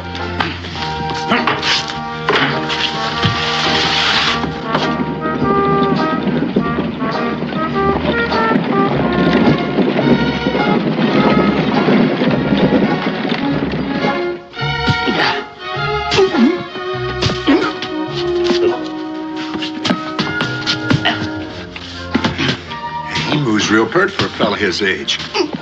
Don't look like he's even windbroke neither. He's been at it for 15 minutes now. You know, I hear some of them French fellers fight with their feet. Now, maybe he ought to do something like that. Take him by surprise, so to speak. We ain't got time to teach him, so you're just gonna have to go with what he's got. Plain old hitting and kicking and scratching and gouging, huh? Scratching and gouging? You gotta be out of your mind. Them last two is out. They ain't sportsmanlike. Sorry about that, Josh. Me and my big mouth.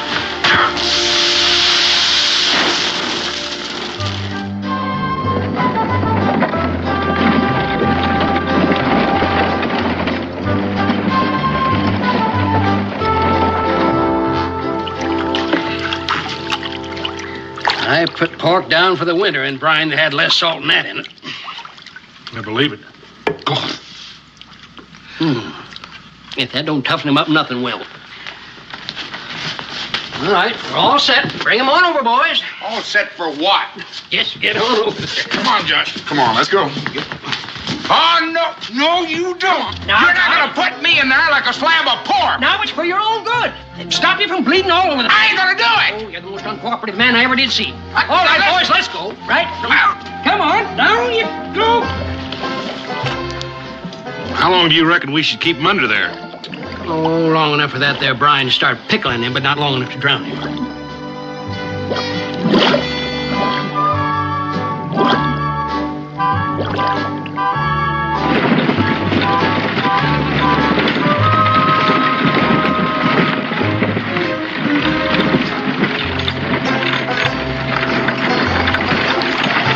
Oh, now, oh. There he goes. He's heading for the water again. Get him out of there before he founder. Come on, Josh. Get out of there. Come on, Connie, get him. Get him out of there. Come on.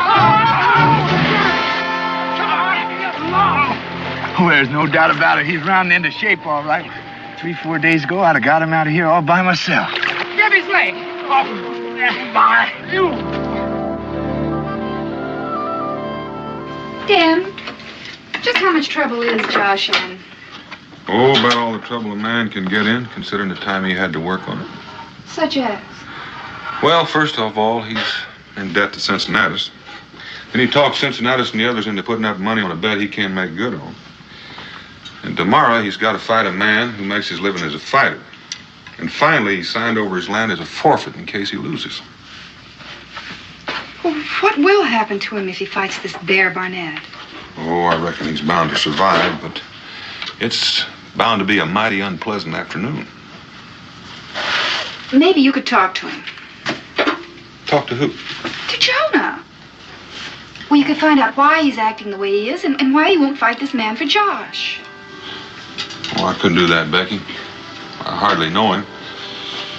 And besides, I can't say that I really disagree with him. Josh did take an awful lot for granted. Maybe so. But I still think somebody should talk to him.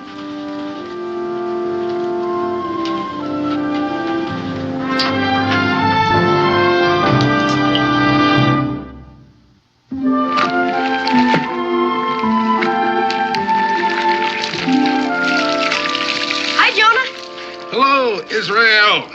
I came to ask if you'd like to go fishing with me. No, I hadn't been fishing in a long time. I expect I almost forgotten how to by now. I could teach you. You see, my mom doesn't like me to go too near the river by myself. Josh used to take me, but he's been too busy lately. Has he? I hadn't heard. Hadn't heard? No, the Josh doesn't come home lately. And I don't get much company here. I guess folks don't think about associating with a slave. Maybe because it's what you did to Josh. What I did to him? Sure. You wouldn't fight when he was dependent on you. Why won't you fight, Jonah? Are you as scared of Bear Barnett? No, I am not as scared of Bear Barnett. Then why? Well, you see, it's hard to explain. Mr. Josh's uncle left me his responsibility to take care of him, to show him how to till the land, plant the crop. And if I'd have gone on and accepted that fight so he'd win the money, he would have gone on being shiftless and fiddle-footed. All the man thinks about is making easy money. If that's true, Why is he gonna fight Bear Barnett himself? What? The boss says he mightn't have threw it. Man can be too pleasant. But why does he want to do that? Because he spent all his money getting that will settled. So he didn't have anything left to pay Cincinnati what he owed him. Well, he didn't tell me that. That ain't all of it. When he was making that match with Bear, there's some other people betting on you, too. Because Josh told him to. So he signed over his land. So no one would lose anything on account of him. Well, he can't do that. His claim to the land is like his claim on me. He can't transfer a title to it. Well then, Bear Barnett don't kill him. Cincinnati and the others will. See you later, Jonah. Oh, yeah.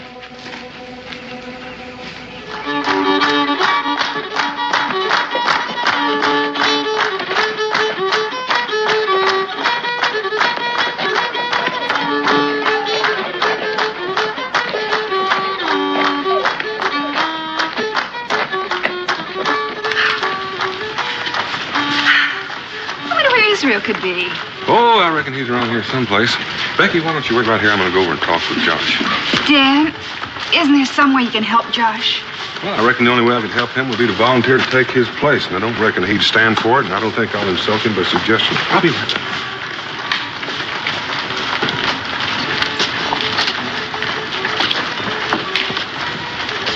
Well, Josh, how do you feel? Like a Christian just before somebody fed him to a lion. Well, you can always play it smart. Let him hit you once, but then just stay down. You know I can't do that. I've had a lot of time to think since I've been locked up in there. Anything I get, I brought on myself. Only way I'd whip that bear is if he had a heart attack. But there ain't nobody gonna say I didn't try. Well, I didn't figure you'd be sensible about it, and I don't reckon I would be either if I were in your place. Well, good luck. Daniel, what time's this thing start? I'm getting tired of getting ready for this massacre. Well, it doesn't look like you're gonna have long to wait. Sure wish I could do something for you. There is. You can tell that fiddle player to stop playing for a dance and see if he knows anything for a funeral.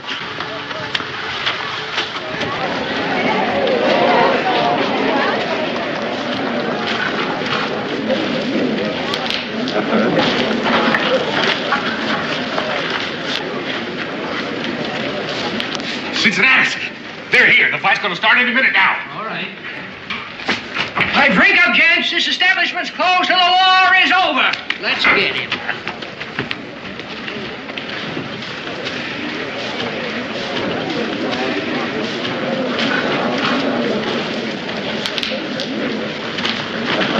Oh. Hi. Israel, where have you been? Oh, just been around. Well, shall we join the crowd? I don't think I want to see it. And I don't think I want Israel to see it either. Oh, Ma. Israel, I think your mother's right. I'm not looking forward to this myself. Go get him, Josh. Yay!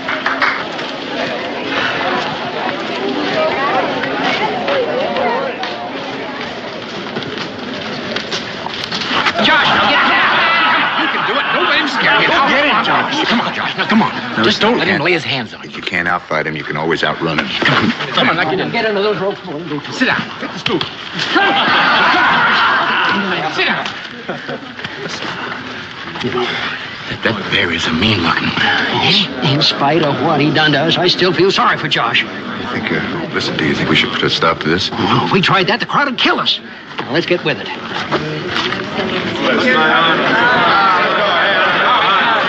right, now, let's just quiet down. Ladies and gents, let me get your attention now. This here's going to be a fight to the finish, catch as catch can. However, now, there's going to be no gouging, no biting. Now, you understand? Jonah! Get out of here. You're trying to commit suicide. Jonah! Do like I said and get out of here. You can't fight a man like that. What's he doing here? That's the man I had planned to do the fighting. I just hold his seat for him.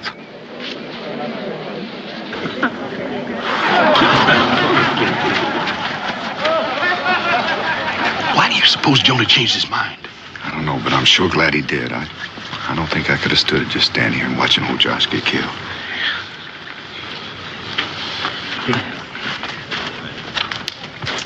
All right, ladies and gents, now we'll get on here. Now, like I said, this is going to be a fight to the finish. Yeah. So, remember, no gouging, no biting. So if you two gents are ready, why, just come right ahead. Let's have at it. But wait till I get out of here. Get him, Jonah! There we go. Yeah, you know what you're doing. Yeah, that's right.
Jonah, what a fight. You were wonderful. Jonah, it was... Jonah? Jonah? Listen, Jonah. Jonah. Let him go, Josh. What do you suppose is the matter with him? I don't know, but he doesn't want to talk to me. Let me go after him, Pa. Maybe he'll talk to me. All right, son. And bring him home to dinner. I've got a turkey on.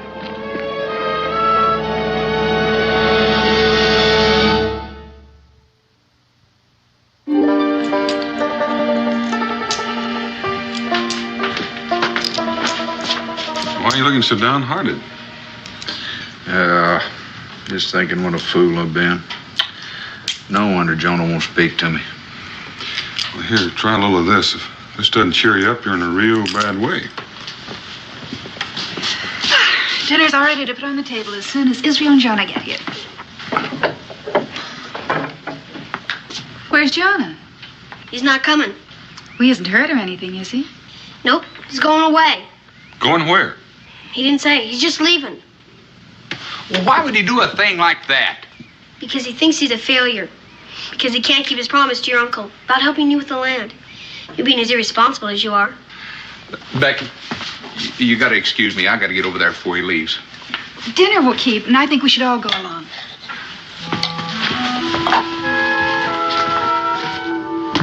You, going to leave before I even had a chance to say thank you, huh? Thank me for what? Quite possibly saving my life. I know that may not be too important to you, but it's kind of valuable to me. Well, you would have made out all right without me. Oh, sure. I'd have been massacred, and I got a witness along to back me up.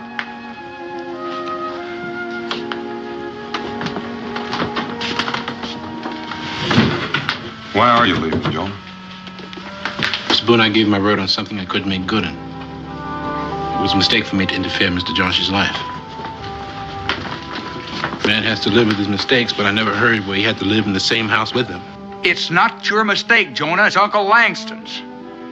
He's a good man. He meant well, but he's got no right to dictate to anybody how they're going to live. Me, a planter? If I was going to be a planter, I'd have been a planter a long time ago.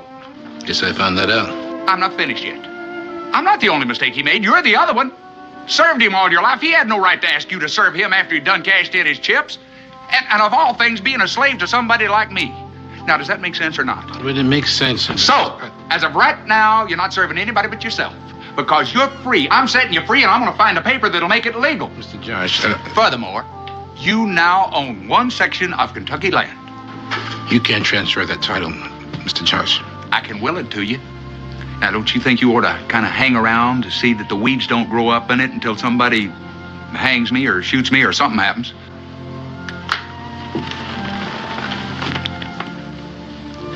Mr. Josh. Last thing. Don't call me Mister anymore. That's all I got to say, Jones.